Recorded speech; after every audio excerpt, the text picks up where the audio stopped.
আমার বন্ধুগণ, এই জন্য ভালো করে ঈমান আনতে হবে, আমলে সালেহ করতে হবে। আল্লাহ রাব্বুল আলামিন একই কথা আবার সূরা কাহফের শেষের দিকে বলছেন, ইন্নাল্লাযীনা আমানু ওয়া আমিলুস সালিহাতি কানাত লাহুম জান্নাতুল ফিরদাউসি নুজুলা খালিদিনা ফিহা লা ইয়াবগুনা আনহা হিওয়ালা। জোরে বলুন আল্লাহু আকবার। ঈমান আনবে, আমলে সালেহ করবে, আমি আল্লাহ তোমাকে 1 নম্বর জান্নাত দেব। সবাইকে জান্নাত নিতে রাজি আছেন নাকি? নামাজ না পড়া, নামাজ কি সবাই পড়তে রাজি আছি না? ইনশাআল্লাহ নামাজ সবাই পড়তে রাজি আছি তো? যে নেতা নামাজ পড়ে না সেই নেতার পিছনে যাওয়ার দরকার। যে নেতারা নামাজ সমাজে কায়েম করতে চায় না সেই নেতাদের মুখে আমরা জুতা মারি, থুতু মারি। সব দেখা শেষ, আগামীর দেশ কোরআনের দেশ। জোরে বলি ইনশাআল্লাহ। আমরা সব দেখছি, এখন দেখবো কোরআন। জোরে বলি ইনশাআল্লাহ। আরো জোরে বলি ইনশাআল্লাহ। আরো জোরে বলি ইনশাআল্লাহ। দেখলাম তো সবকিছু, কি দেখে বাদ থাকলো আমাদের? শুধু আমরা ঠকি। মিথ্যা সকল পাপের মা, এটাও মিথ্যাও পাপ সকল পাপের মা। আল কিযবু উম্মুল খাতিআত। সেই মিথ্যা কথা বেশি বলে কৃষক, শিক্ষক, নেতা, রাজনীতিবিদ, ব্যবসায়ী। কারা বেশি মিথ্যা কথা বলে? আমি কিন্তু কয়েকটা বলছি, এর মধ্যে আপনারা বের করে নিয়েছেন, কিন্তু উত্তর কিন্তু আমার দেওয়া লাগলো না। আস্তে কোন ঠিক কিনা?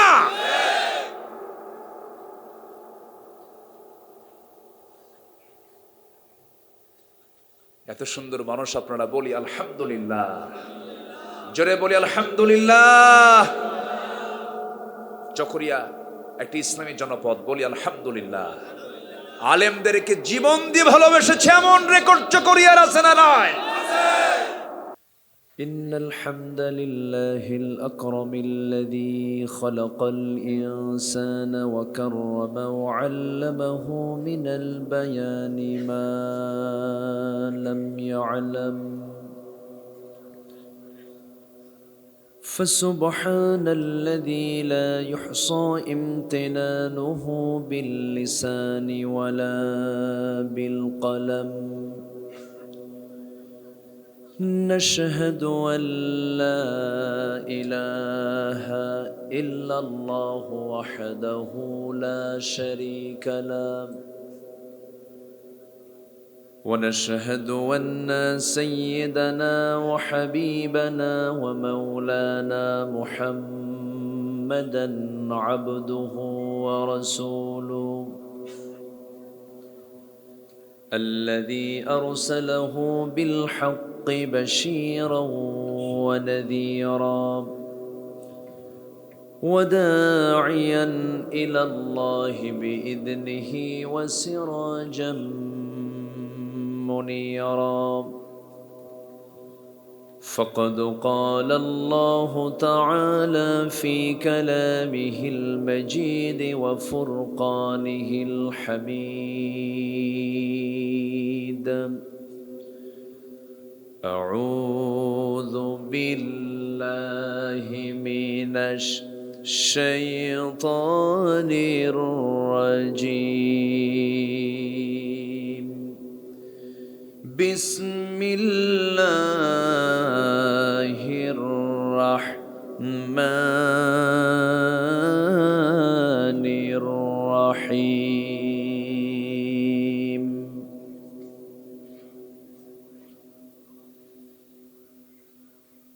بلى من كسب سيئة وأحاطت به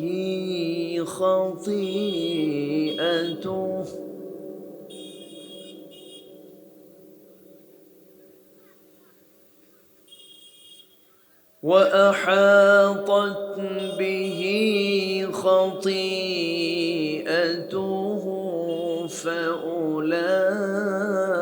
فأولئك أصحاب النار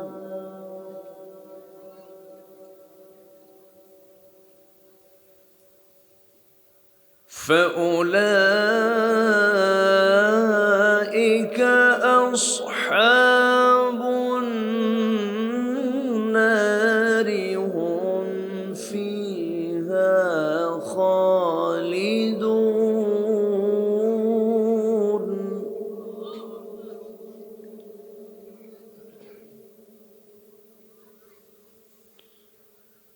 والذين آمنوا وعملوا الصالحات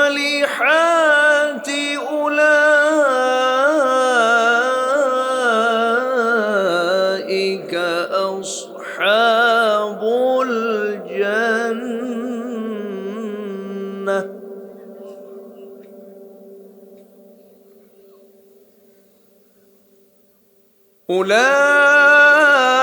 أولئك أصحاب الجنة هم فيها خالدون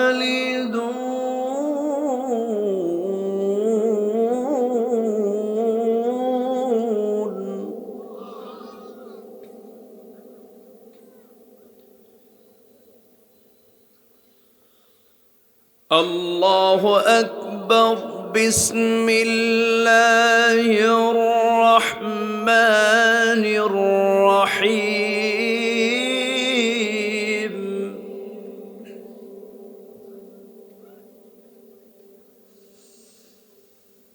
ويل لكل همزة لمزة الذي جمع مالا وعدده يحسب أن ماله أخلده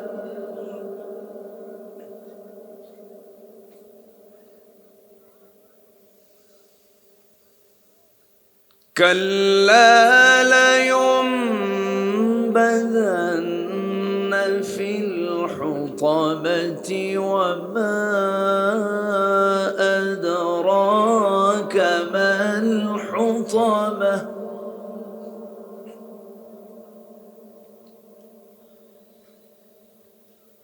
نار الله الموقدة التي تطلع على الأفئدة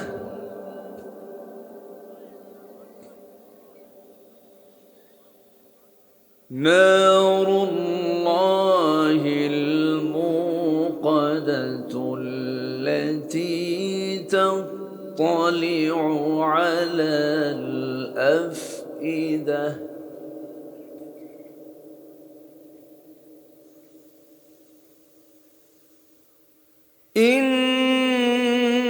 إنها عليهم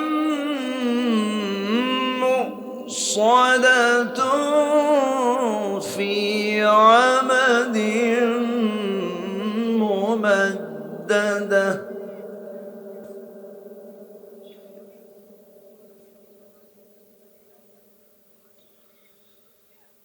الله أكبر بسم الله الرحمن الرحيم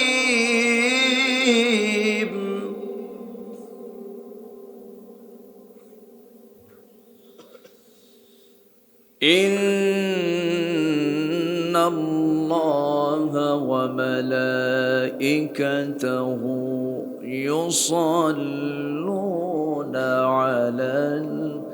يصلون على النبي يا أيها الذين آمنوا صلوا عليه وسلموا تسليما اللهم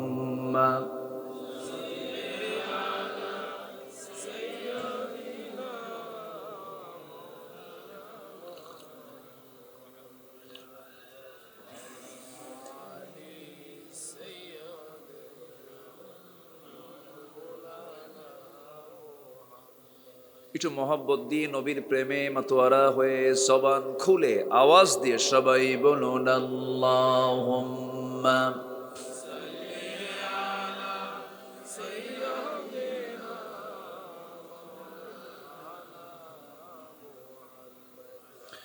وعلى آل سيدنا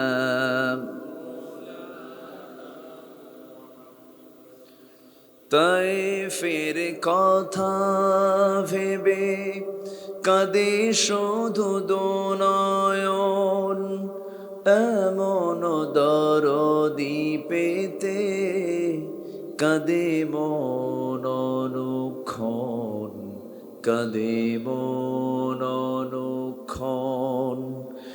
ওহুদে দাতাহারা আহমদ যখন লৌহ মাখা কিয়ামতে উঠবে তখন, জিহাদ না করে কিভাবে দেখাবে তুমি চাঁদ চেহারা রূপে ওয়াতুল। আল্লাহুম্মা সাল্লি আলা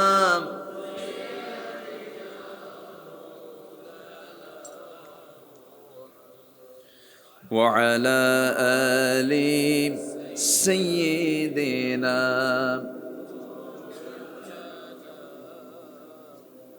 সবাই বলুন বালাগাল উলা বিকামালিহি কাশাফাত তুজা বিজামালিহি হাসনাত জামিউ খিসালিহি সাল্লু।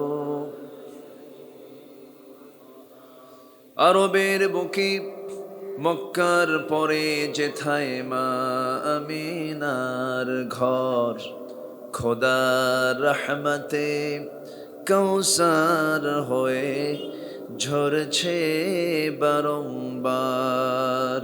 বালাগাল উলা বিকামালিহি কাশাফাত তুজা বিজামালিহি حسنت جميع خصاله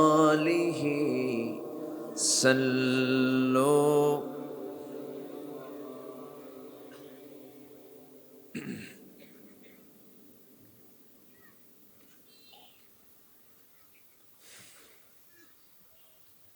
প্রাকৃতিক সৌন্দর্যের অপরূপ লীলাভূমি, সমুদ্র বেষ্টিত অঞ্চল, কক্সবাজার জেলার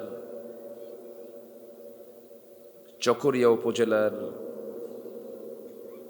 মসনিয়াকাটা ইসলামী সমাজ কল্যাণ ফাউন্ডেশন কর্তৃক আয়োজিত 15তম তাফসীরুল কুরআন মাহফিল 2024 28 জানুয়ারিতে অনুষ্ঠিত আজকের এই মহৎ আয়োজনের সম্মানিত সুযোগ্য সভাপতি, সম্মানিত বরেণ্য অতিথিবৃন্দ, মাননীয় চেয়ারম্যান মহোদয়,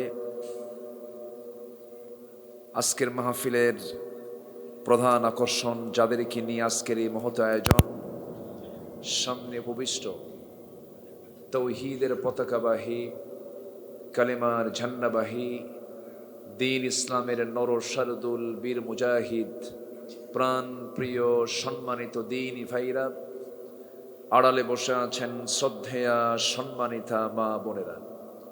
আলোচনার সূচনায় আনুষ্ঠানিকতার মধ্য দিয়ে আমার পক্ষ থেকে আবারও দিল খোলা সালাম, আসসালামু আলাইকুম ওয়া রাহমাতুল্লাহি ওয়া বারাকাতুহু। ওনারা বেগুন কেন আছেন? খুব বেশি পারি না, ধরা খেয়ে যাই।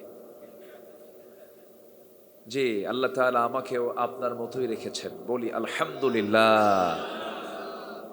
সারাদিনের স্ব কর্মের ইতি টেনে ক্লান্ত শ্রান্ত দেহটাকে স্বস্তি দেবার জন্য শীতের এই আরামের বিছানায় যখন আমরা আস্তে আস্তে যাব, ঠিক সেই মুহূর্তে আমরা বসে আছি কোরআনের টানে জান্নাতের বাগানে। যিনি আমাকে আপনাকে এমন সুন্দর বরকতময় গুনামাফের এমন একটি জায়গায় যিনি আমাকে আসার বসার তৌফিক দিলেন, সেই মহান রবের শানে বলে উঠছি আলহামদুলিল্লাহ। আবারও বলছি আলহামদুলিল্লাহ। চিৎকার মেরে বলছি আল্লাহুম্মা ইন্নী আসআলুকা আল হুদা ওয়াত তুকা ওয়াল আফাফা ওয়াল গিনা। সবাই বলি আল্লাহুম্মা লাকা আসলামতু ওয়া বিকা আমানতু ওয়া আলাইকা তাওয়াক্কালতু ওয়া ইলাইকা আনাবতু ওয়া বিকা খাসামতু। আমরা আল্লাহ তাআলার শুকর আদায় করে নিলাম। সম্মানিত হাজিরিন, আমি গত বছর এই মাহফিলে এসেছিলাম। আমি নগণ্য গোলাম, আল্লাহ পাক আমাকে আবারও আসার তৌফিক দিয়েছেন, আলহামদুলিল্লাহ। গত বছর আমি সূরাতুল মায়েদার 3 নম্বর আয়াত থেকে আমি কথা বলেছি। এবছর মক্কি সূরা 104 নম্বর সূরা থেকে আমার সাবজেক্ট নির্ধারণ করা হয়েছে। সূরা হুমাযা থেকে আমি কিছু কথা বলতে চাচ্ছি, সাথে আবার জান্নাত জাহান্নামের কথা বলতে বলা হয়েছে। যত সাবজেক্ট আমারে দেওয়া হলো তে তো 3 দিনও শেষ হবে না। এত সাবজেক্ট আমি কোথায় থেকে কি করব বলেন তো। এখন এই সংক্ষিপ্ত সময়ে একটু একটু করে কিছু দিতে চাই। আমাকে সময় দেওয়া যাবে তো? সবাই সময় দিতে রাজি আছি তো ইনশাআল্লাহ? গতবার এসেছিলাম সান্ধ্যকালীন, এবার এসেছি একটু রাতের বেলা। তবে সন্ধ্যার প্রোগ্রামগুলোই বেশি প্রাণবন্ত হয়, মনোযোগিতার দিকটা বেশি লক্ষণীয় হয়। এই সময় একটু ক্লান্তি আসে, চোখে ঘুম ঘুম ভাব হয়। এরপরেও যেহেতু হয়ে গেছে, একটু দেরি হয়ে গেছে, দেরি যদি হয় একটু শেষ করতেও যদি দেরি হয় কষ্ট হবে না তো? জোরে বলি ইনশাআল্লাহ। আসুন আমি সোজা আলোচনার দিকে চলে যাচ্ছি। আমি তেলাওয়াত দিয়ে শুরু করেছি সূরাতুল বাকারার 81 এবং 82 নম্বর আয়াত।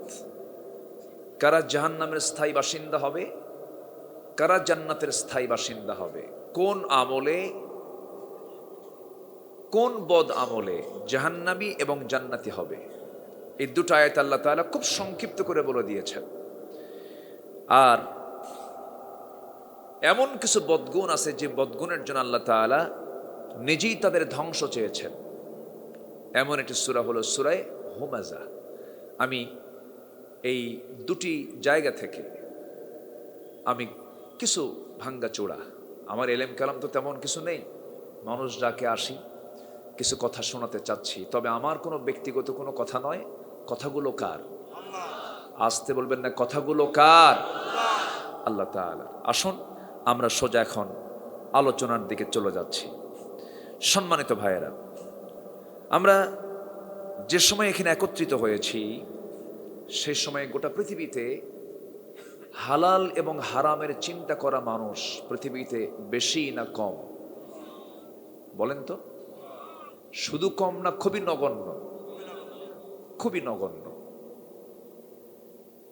হালাল এবং হারাম এটার কোনো বাস বিচার ইহুদি খ্রিস্টানদের তো নাই। আজকে মুসলিম উম্মার ভিতরেও এমন করে ফিকির করে আমল করা, চিন্তা করা, জান্নাত জাহান্নামের ভয়ে হারামকে বর্জন করা, হালালকে গ্রহণ করা, এমন মানসিকতা সম্পন্ন মানুষের সংখ্যা সমাজে বেশি না কম? না একেবারেই কম? একেবারেই কম। আজকে ব্যবসায় লাভবান হতে হবে,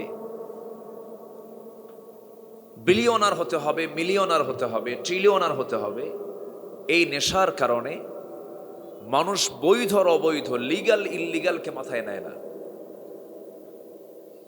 মিলিয়নার হতে হবে, বিলিয়নার হতে হবে, এই চিন্তা লালন আজকে মানুষের মধ্যে বেশি করছে। সম্মানিত ভাইয়েরা, সম্মানিত বন্ধুগণ, এই পৃথিবীতে আল্লাহ রাব্বুল আলামিন বান্দাকে একটা টাইম বেঁধে দিয়েছেন। লা ইস্তাখিরুনা সাআতাও ওয়ালা ইস্তাকদিমুন। 1 সেকেন্ড আগেও মরণ হবে না, 1 সেকেন্ড পরেও মরণ হবে না। একদম বেঁধে দেওয়া আমার সময়। যে সময় একবার চলে যাচ্ছে, এই সময়টা আর খুঁজে পাওয়ার কোনো সুযোগ নাই। তাহলে আমাকে আপনাকে এই নির্দিষ্ট সময়ের মধ্যেই কিন্তু সব বেছে নিতে হবে। জান্নাত খুব সহজ, আবার জাহান্নাম পাওয়াটাও খুব সহজ। তবে জান্নাত পেতে হলে একটু পরিশ্রম করতে হয়। জঙ্গল তৈরি করতে মেহনত লাগে না, পরিশ্রম লাগে না। কিন্তু আপনি যদি একটা সুন্দর বাগান করতে চান, সেখানে মেহনত পরিশ্রম আছে না নাই? আছে। জান্নাত পেতে গেলে পরিশ্রম করতে হবে, তবে কঠিন কিছু না। জান্নাত আল্লাহ তাআলা বান্দার জন্যই বানিয়েছেন। তো আমরা কি জান্নাত পেতে চাই না? সবাইকে জান্নাত পেতে রাজি আছে তো ইনশাআল্লাহ? এখন বিষয়টা হলো আল হালালু বাইয়িন ওয়াল হারামু বাইয়িন। হালালটাও স্পষ্ট, হারামটাও স্পষ্ট করে দিয়েছেন কোরআনে কারীমের ভিতরে, সব ক্লিয়ার করা আছে। কিন্তু আমরা এমন একটা পৃথিবীতে বসবাস করছি, যে পৃথিবীতে মানে সবচেয়ে বড় বড় বিজনেসগুলো দেখেন, যেটা ইসলাম সম্পূর্ণ হারাম করেছে। যেরকম মদ খাওয়া কি, মদের দোকান দেওয়া কি, আসতে বলে, মদের দোকান দেওয়া কি, মদের লাইসেন্স দেওয়া কি। আমার দেশের পার্লামেন্টে তেলাওয়াত দিয়ে অধিবেশন শুরু হয় আর মদের আইন পাশ হয়। কত সুন্দর সিস্টেম, তাই না? মানে আমার দেশে অধিবেশন শুরু হয় কি তেলাওয়াত দিয়া? কোরআন। তেলাওয়াত দিয়ে অধিবেশন শুরু করে আইন পাশ করে কিসের? মদের। আচ্ছা, তাহলে গোটা পৃথিবীর যতগুলো বিজনেস আছে, এর মধ্যে মাদক দ্রব্যের বিজনেসটা, মাদক ব্যবসা কিন্তু কম না। যা বছরে গোটা পৃথিবীতে বিশ্বব্যাপী এই ব্যবসার মূল্য হচ্ছে $321 বিলিয়ন। 321 বিলিয়ন ডলার শুধু মাদক ব্যবসা, গোটা পৃথিবী ব্যাপী এই মাদক ব্যবসার মূল্য। আচ্ছা, মদ বিক্রির পরিমাণ বছর হচ্ছে $1600 বিলিয়ন। 1600 billion dollar. অস্ত্র ব্যবসা, অস্ত্রের যে আজকে ব্যবহার হচ্ছে, ম্যাক্সিমাম বৈধ না অবৈধ? বলুন তো, বৈধ না অবৈধ? অবৈধ। এটার বাণিজ্য বছরে $100 বিলিয়ন। আচ্ছা, পতিতাবৃত্তি, যেটা জেনা, এই পতিতাবৃত্তির পিছনে যে বাণিজ্য হয়, সে বাণিজ্য মূল্য বার্ষিক প্রায় $400 বিলিয়ন। নাউজুবিল্লাহ। জুয়া, এই জুয়া বিশ্বব্যাপী জুয়া ব্যবসার মূল্য বছরে প্রায় হলো $110 বিলিয়ন। এরপর গেমস, এই যে computer games, free fire, PUBG, আরো কত কি আছে না? এই যুবকরা জানো না তোমরা? দেখেন সব জানে। জানে মানে কি? কিছু আমলও করে। আচ্ছা, এই কম্পিউটার গেমস, এই ব্যবসার মূল্য বিশ্বব্যাপী বার্ষিক প্রায় $54 বিলিয়ন। তাহলে বৈশ্বিক এই সকল মাদক, মদ, অস্ত্র, পতিতা, জুয়া, অবৈধ সোনা কারবারি, চোরা কারবারি, কম্পিউটার গেমস, এই সমস্ত বাণিজ্যের বার্ষিক বাজার মূল্য গড়ে $2685 বিলিয়ন। তাহলে বলেন, যারা এইগুলো অবৈধ বিজনেসগুলো করছে, তারা কি এই পৃথিবীতে ইসলাম চায়? আসতে বলে, ইসলাম চায়? এটা কিন্তু মাথায় রাখতে হবে। একটা 5 স্টার হোটেল চলতে গেলে শর্ত হলো সেখানে মদের বোতল থাকতে হবে। কথা বললেই তো হুজুর দোষী হয়ে যায়, বোঝেন নাই? হ্যাঁ, সম্মানিত ভাইয়েরা, এগুলো সব জান্নাতের কাজ না জাহান্নামের কাজ? জান্নাত এবং জাহান্নামের আলোচনা আল্লাহ তাআলা করেছেন 10 পারা জুড়ে। কয় পারা? কখন করবো আমি? এই বিশাল আলোচনা দিছে না। তবে হ্যাঁ, আমি ছোট্ট দুটো আয়াত তেলাওয়াত করি সূরা বাকারা থেকে, একদম আল্লাহ তাআলা শর্ট করে বলে দিয়েছেন। আমার বন্ধুগণ, তাহলে আল্লাহ রাব্বুল আলামিন জান্নাত রেখেছেন, জাহান্নাম রেখেছেন সস্তা হিসাব, সহজ হিসাব। হালাল কাজ করব, জান্নাত পেয়ে যাব। হালালকে হ্যাঁ বলবো, আল্লাহ তাআলা জান্নাতকে হ্যাঁ বলবেন। হারাম কাজকে আমি না করব, হারাম কাজ থেকে নিজেকে বিরত রাখবো, আল্লাহ জান্নাত, হারাম কাজ থেকে বিরত থাকবো, আল্লাহ তাআলা জান্নাতকে হ্যাঁ বলবেন। আর আমি যখন হারাম কাজগুলোকে হ্যাঁ বলবো, আল্লাহ তাআলা আমার জন্য জাহান্নামকে হ্যাঁ বলে দিবেন। আল্লাহ রাব্বুল আলামিন সেই জন্য ঈমান আনার কথা পরে বলেছেন, ফামান ইয়াকফুর বিত-তাগুতি ওয়া ইউমিন বিল্লাহি ফাকাদ ইসতামসাকা বিল উরওয়াতিল ওয়ুসকা লা ইনফিসামা লাহা। যে বান্দা তাগুতকে পরিহার করে চলবে, তাগুত মানে যে নিজে ইসলামকে মানে না, কাউকে মানতেও দেয় না, যারা মানতে চায় তাদেরকে বাধা দেয়, এমন লোক তো বাংলার জমিনে নাই। আসতে বলবেন না, আছে না নাই? কারা? আপনারই প্রতিবেশী, কারা আপনারই ভাই, কারা আপনার এলাকার মানুষ, কারা এই সমস্ত ব্যক্তিগুলো ঘুম থেকে উঠি তাদেরকে আপনিও দেখেন, আমিও দেখি, নিজ ইসলাম মানে না, মানতেও দেয় না, বাধা দেয়, মামলা দেয়, জেলে ঢুকায়। আছে না? আছে না? আছে না? আছে না? মামলা দিচ্ছেন আজকের দুনিয়ায়, আমরা অপেক্ষা করছি আখিরাতে আপনার বিরুদ্ধে মামলা আমরা দেব। ঠিক কিনা? কোরআন আপনি মানবেন না, কোরআনকে আপনি জীবনে বাস্তবায়ন করবেন না, আল্লাহ রাসূল পর্যন্ত আপনার বিরুদ্ধে মামলা দিবেন। সেই দিনটার সামনে অপেক্ষা করছে, সেই দিনটা আমাদের সামনে, সবার সামনে আছে না নাই বলেন?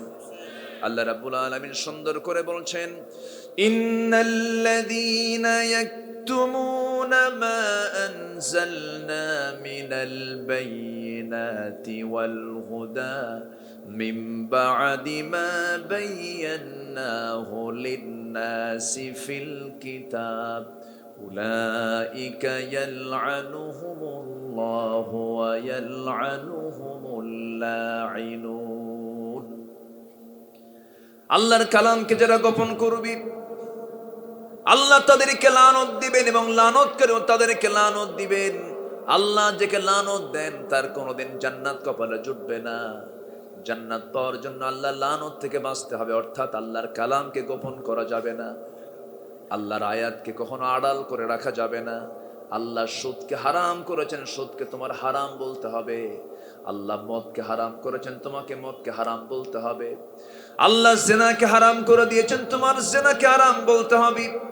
তুমি হজ করবে, মদের আইন পাশ করবে, তুমি হজ করবে, জুয়ার আইন পাশ করবে, তুমি হজ করবে, বেশ্যাবৃত্তির লাইসেন্স দিয়ে দিবা, তোমার ঈমান এখনো ভালো করে আনা হয় নাই।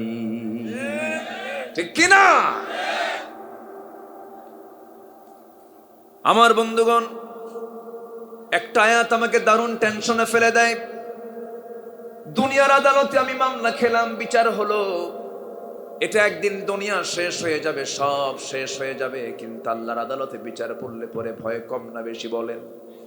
অনেক বেশি। সেই দিন আমার রাসূল কিছু বান্দার বিরুদ্ধে, কিছু গোলামের বিরুদ্ধে রাসূল পর্যন্ত নিজে মামলা দিবেন। ক্বালার রাসূল ইয়া রাব ইন্না কওমি ইত্তাখাযু হাযাল কুরআনা মাহজুরা।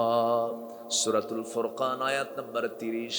আল্লাহ রাব্বুল আলামিন সেই দিন বলবেন, আল্লাহ রাসূল সেদিন আল্লাহকে বলবেন, আল্লাহ আমার এই কওমগুলো কোরআনটাকে পরিত্যক্ত করে রেখেছে, কোরআনের কোনো ব্যবহার করে নাই, কোরআনকে মানে নাই। সেদিন রাসূল তাদের বিরুদ্ধে মামলা দিবেন। একটু মাথায় নিয়ে রাখেন, আল্লাহর কাছে মামলা করবেন সেই সমস্ত ব্যক্তিদের বিরুদ্ধে যে সকল নেতা কোরআন দিয়ে রাষ্ট্র চালায় নাই। এমন নেতা বাংলাদেশে নাই? আছে? এমন নেতা কম না বেশি? নাম্বার 2 হলো, যে সকল প্রতিষ্ঠানে শিক্ষা দেওয়া হয় অথচ প্রতিষ্ঠান প্রধান যারা ছাত্রছাত্রীদেরকে কোরআন শিক্ষা দেয় নাই, তাদের বিরুদ্ধে মামলা হবে। যে সকল পিতা মাতা সন্তানকে শিক্ষা দিয়েছেন কিন্তু কোরআনটা শেখান নাই, তাদের বিরুদ্ধে মামলা হয়ে যাবে। যে সকল মানুষ স্বেচ্ছায় কোরআন শেখা অনুসরণ করা থেকে বিরত ছিল তাদের বিরুদ্ধে মামলা হবে। এই মামলা থেকে বাঁচার দরকার আমার আপনারা আছে না নাই? আসতে বলবেন না, আছে না নাই? এই কোরআনের শিক্ষা সব জায়গায় না থাকার কারণে আজকে মুসলিম পরিবারের সন্তানগুলো নষ্ট হয়ে যেতেছে এবং ষড়যন্ত্র, নানামুখী ষড়যন্ত্র শুরু হয়েছে। ট্রান্সজেন্ডার বহুল আলোচিত একটা বিষয় এখন হয়ে দাঁড়িয়েছে।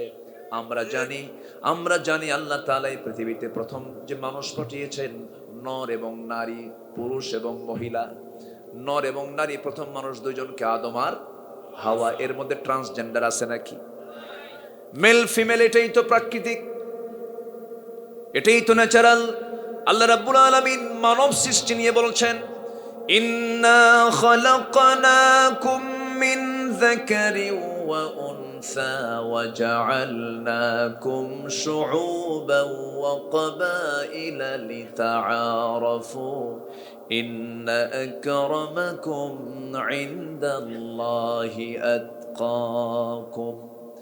আমি তোমাদেরকে এক নর এবং এক নারী থেকে সৃষ্টি করেছি, বিভিন্ন গোত্র, বিভিন্ন ভাষা বর্ণ, বিভিন্ন ভাগে ভাগ করে দিয়েছি যেন তোমরা একে অপরকে চিনতে পারো। তোমাদের মধ্যে সেই বান্দা আমার কাছে সবচাইতে বেশি দামি, যে বান্দা আমি আল্লাহ আমাকে সবচাইতে বেশি ভয় করে। জোরে বলি সুবহানাল্লাহ। কিন্তু এখন পুরুষ আর নারীর পাশাপাশি আরেকটা ঢুকাইছে, সেটা হলো ট্রান্সজেন্ডার। মানে যে পুরুষের মহিলা হওয়ার শখ অথবা যে মহিলার পুরুষ হওয়ার শখ, এটা হলো ট্রান্সজেন্ডার। আচ্ছা, কারো বাপ যদি মারা যায়, ছেলে পায় 2 বিঘা, মেয়ে পায় 1 বিঘা, তো যেটা ট্রান্সজেন্ডার, এটা এ কয় বিঘা পাবে? হ্যাঁ বলেন, এর হিসাব কি হবে? আমার মনে হয় কি জানেন, যারা ট্রান্সজেন্ডার হতে চাচ্ছে এদেরকে একটা ভিন্ন গ্রহে পাঠায় দেওয়া দরকার। ওদের তার বাচ্চা কাচ্চা হবে না, তাই না? ওখানেই পুরে মরু করা, বদমাইশ সেগুলো।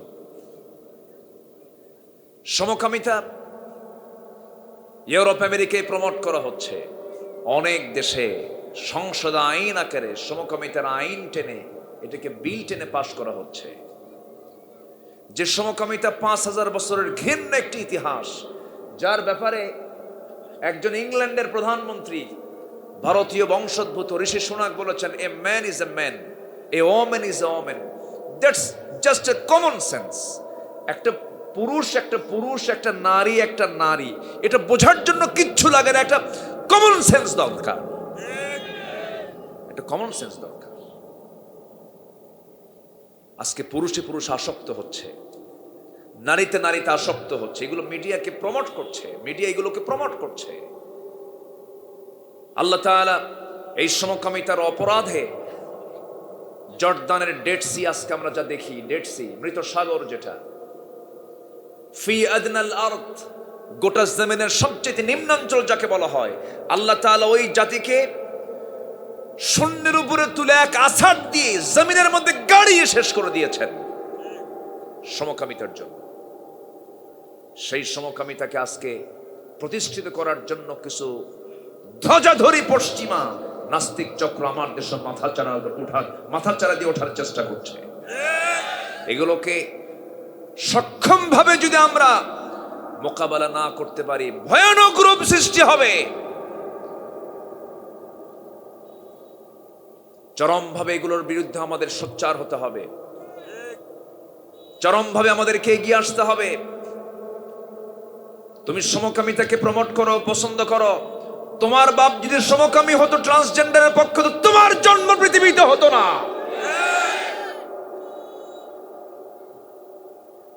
লা তাবদীলা লিখালকিল্লাহ, যালিকা দ্বীনুল কাইয়্যিম।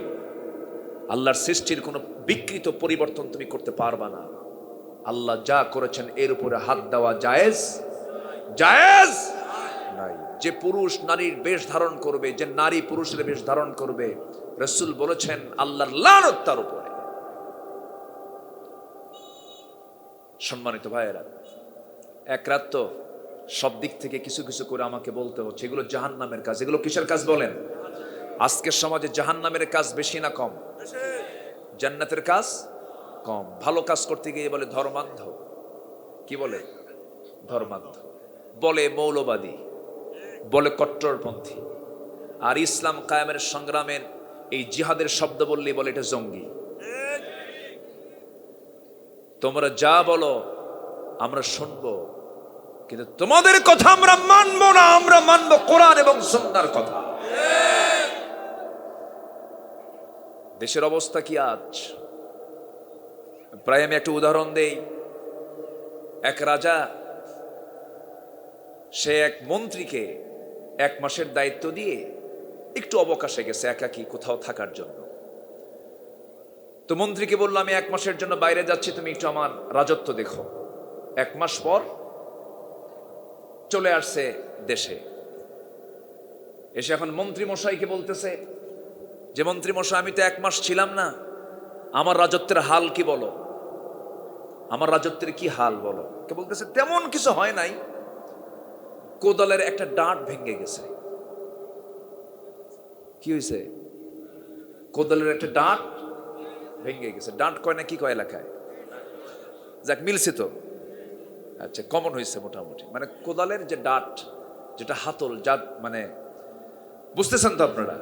আচ্ছা, কোদালের ডাঁটটা ভেঙে গেছে। কে ডাঁট ভাঙলো কেমনে? কবর খনন করতে নিয়ে। কবর খনন মানে কিসের? যে আপনার প্রিয় গাধাটা মারা গেছে। কামার গাধা মরলো কেমনে? আম গাছের ডাল ভেঙে। আম গাছের ডাল ভাঙলো কেমনে? আপনার মায়ের খুব শখ ছিল যে তার মৃত্যুর পরে যেন তাকে যেন আম গাছের ডাল দিয়ে যেন পুরানো হয়। কে মানে আমার মাও মারা গেছে। কামার মা মরলো কেমনে? আপনার মা মরে গেছে আপনার তার নাতির জন্য। কে নাতি মানে আমার ছেলে। আমার ছেলে মারা গেছে। হ্যাঁ, কামার ছেলে মারা গেল কেমনে? তার মা মারা যাওয়ার কারণে। তার মা মানে আমার বউ মারা গেছে। কামার বউ মারা গেল কেমনে? রাজকোষ চুরি হয়ে গেছে। রাজকোষ চুরি হয়ে গেছে, আর তুমি বলতেছো যে কিছুই হয়নি। তুমি বলো কোদালের ডাঁট ভাঙছে। রাজ্যের রাজকোষ চুরি হলো, বউ মারা গেল, ছেলে মারা গেল, মা মারা গেল, প্রিয় গাধাটাও মারা গেল, রাজত্বের রাজকোষ চুরি হলো। দায়িত্বপ্রাপ্ত মন্ত্রী বলে, না জাহাপনা, তেমন কিছু হয় নাই, কোদালের ডাঁট শুধু ভাঙছে।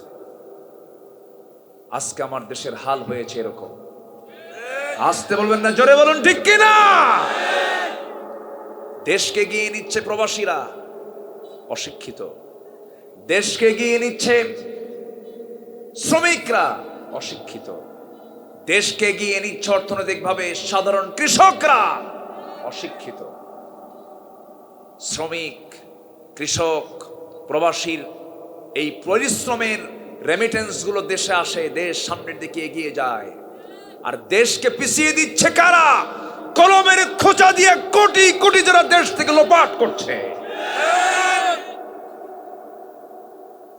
এটার মূল কারণ কি? এটার মূল কারণ হলো আজকে আমরা কোরআনটা ধরেছি না ছেড়েছি? কোরআনটা ধরেছি না ছেড়েছি? ওমরের মতো শাসক যদি আমরা উপহার দিতে চাই, মানতে হবে কি? মানতে হবে কি? কোরআন। কোরআন ছাড়া কোনোদিন আমাদের উন্নয়ন, সমৃদ্ধি, শান্তি, কল্যাণ আমরা পাবো না। এটা কার কথা? আসতে বলবেন না, কার কথা? আল্লাহর কথা। আমার ভাইয়েরা, একটু কান লাগান, মনোযোগ দিয়ে কথাগুলো শুনুন। দুনিয়া থেকে আমিও যাব, আপনিও যাবেন, কেউ বাঁচার জন্য আসি নাই। জাহান্নাম থেকে চ্যালেঞ্জ আমাদের বাঁচতে হবে। সবচেয়ে বড় চ্যালেঞ্জ হলো জাহান্নাম থেকে বাঁচা। জাহান্নাম থেকে যদি বাঁচতে চাই, মহান রব্বুল আলামিন বলছেন, বালা মান কাসাবা সাইয়্যাতান ওয়া আহাতাত বিহি খাতিআতুহু উলাইকা আসহাবুন নার হুম ফিহা খালিদুন। জোরে বলুন আল্লাহু আকবার। বান্দা, তুমি যদি পাপ করো, পাপ তোমাকে ঘেরাও করে ফেলবে। এই বিড়ি খাওয়ার চিহ্ন তারা ঠোঁটে আসে না নাই? বলেন। আসতে বলবেন না, আসে না নাই? যে বিড়ি খায় তার ঠোঁট বলে দেয় এটা কত নাম্বার বিড়িখোর। বিড়ি খাওয়া আমার দেশের লোক তো কম মনে হয় না। বিড়ি খাওয়া বেশি না বিড়ি ছাড়া বেশি? বিড়ি খাওয়া বেশি। আবার প্রশ্ন করে মাহফিলে, হুজুর বিড়ি খাওয়া কি জায়েজ আছে? মানে উনি জায়েজের চেষ্টায় আছেন, ছাড়বেন না উনি, আছে না? নাই বল, বিড়ি খাওয়া জায়েজ না না জায়েজ এটা তো ডাক্তার ভালো বলতে পারবে, আমরা কি বলবো, তাই না? এটা তো ডাক্তারদের ব্যাপার। কোন ডাক্তার কি বলে বিড়ি খুব ভিটামিন সমৃদ্ধ একটা, এরকম কিছু বলে?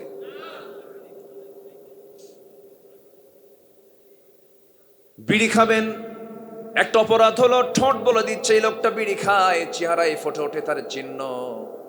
যে মদ খাবে তার চেহারায় বলে দেবে সে মদ খায়, তার চোখটা লাল হয়ে যাবে। আল্লাহ বলছেন তুমি পাপ করবে, কাসাব বালা মান কাসাবা সাইয়্যাতাও ওয়া হাতাত বিহি খাতিআতুহু, পাপ তোমাকে ঘেরাও করে ফেলবি।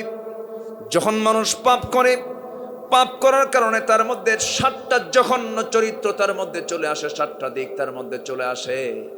এর মধ্যে 1 নম্বর হলো সে নির্লজ্জ হয়ে যায়, তার মধ্যে কোনো লজ্জা থাকে না। কি থাকে না? লজ্জা থাকে না, নির্লজ্জ হয়ে যায়, বেহায়া হয়ে যায়।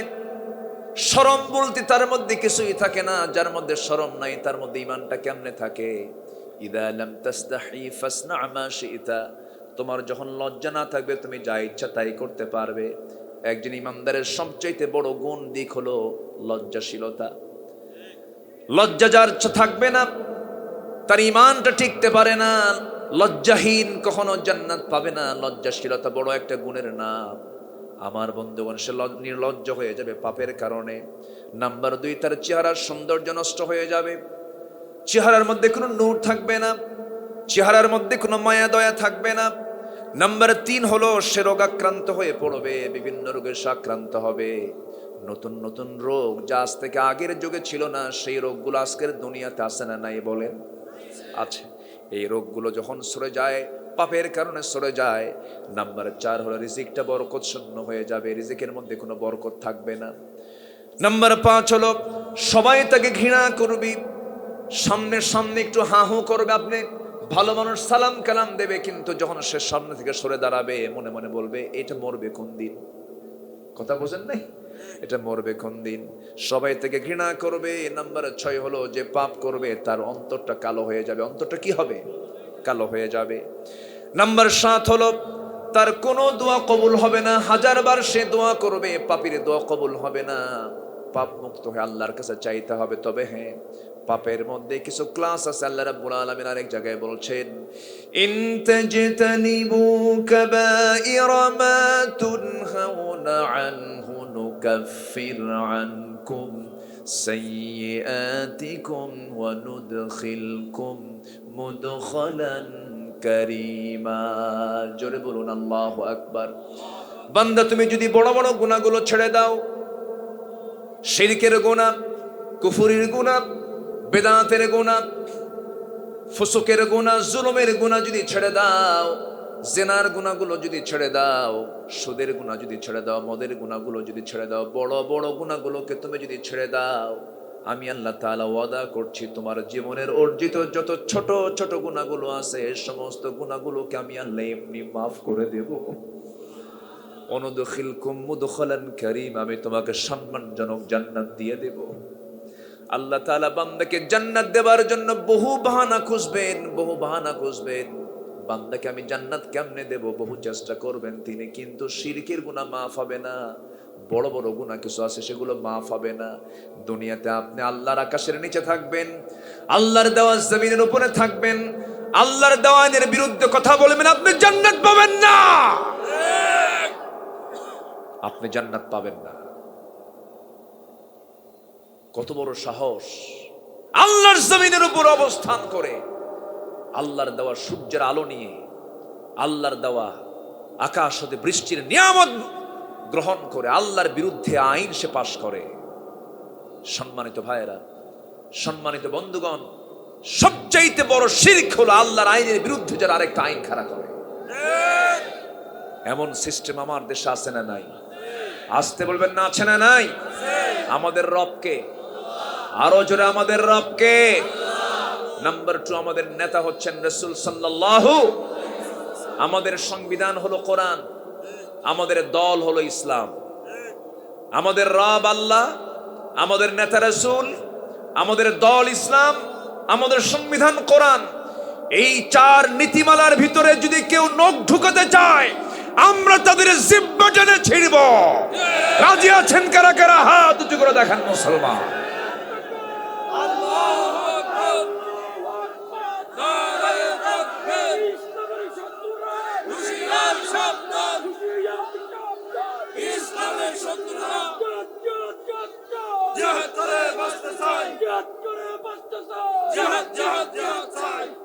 আল্লাহ কবুল করুন, জোরে বলি আমিন।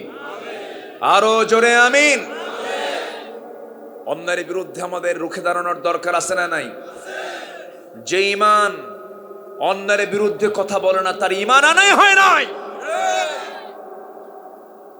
কুনতুম খায়রা উম্মাতিন উখরিজাত লিন-নাসি তা'মুরুনা বিল মা'রুফ ওয়া তানহাউনা 'আনিল মুনকার ওয়া তু'মিনুনা বিল্লাহ।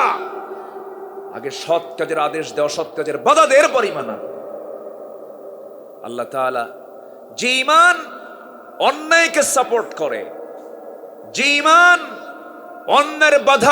অন্যায়ের বিরুদ্ধে বাধার চিন্তা লালন করে না, সেটা ঈমান নয়, এটা প্রতারণা, এটা মুনাফিকি।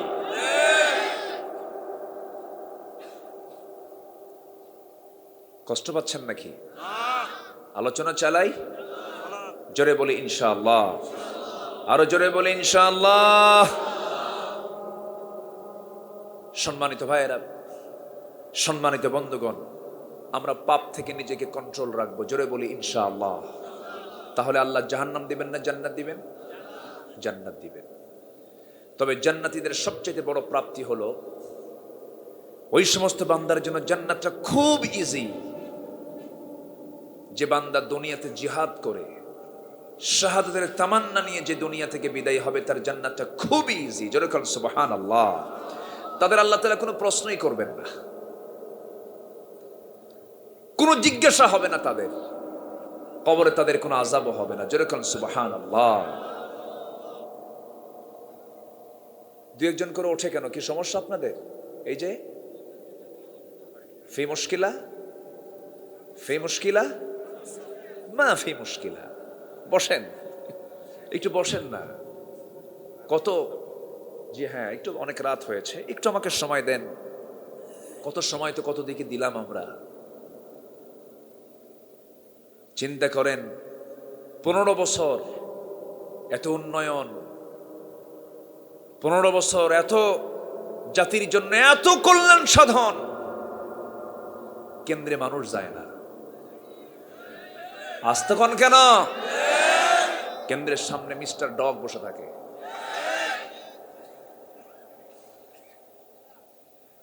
কষ্ট পাচ্ছেন নাকি আপনারা? ওরা এই গুতাগুতি লাগছে। পার্লামেন্টে 15 বছর খুব গান গাইছে এক মহিলা, এবার সান শেষ, এবার নাই। এখন ও কোথায় ফাটাবে বলেন? তোর ফাটানো তো শেষ, ফাটাফাটি শেষ। সম্মানিত ভাইয়েরা, মুনাফিকি, আল্লাহ তাআলা আমাদের মুনাফিকি চরিত্র থেকে হেফাজত করুন। জোরে বলে আল্লাহুম্মা আমিন। সারা জীবন অভিনয় করে করে, নাচানাচি করে করে, অভিনয় করে, সিনেমার জগতে কাজ করে, নির্বাচনের আগ দিয়ে মাথায় টুপি, আল্লামা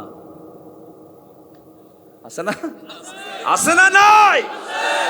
এগুলো ভণ্ডামি, এগুলো আমরা বুঝি, জনগণও বোঝে। বোঝে না? জনগণ বোঝে না? আমার বন্ধুগণ, পাপ করলে মানুষ নির্লজ্জ হয়ে যায়, বেহায়া হয়ে যায়। তার কাছে এগুলো কমন মনে হয়, কিছুই মনে হয় না তার কাছে। সেন্স পর্যন্ত সে হারিয়ে ফেলে। আমার বন্ধুগণ, আজকে সমাজে অন্যায় কাজগুলো করা সহজ হয়ে গেছে। মদটাকে ইজি করে দেওয়া হয়েছে, জেনাকে ইজি করে দেওয়া হয়েছে। মদের বোতল সহজেই পাওয়া যায়।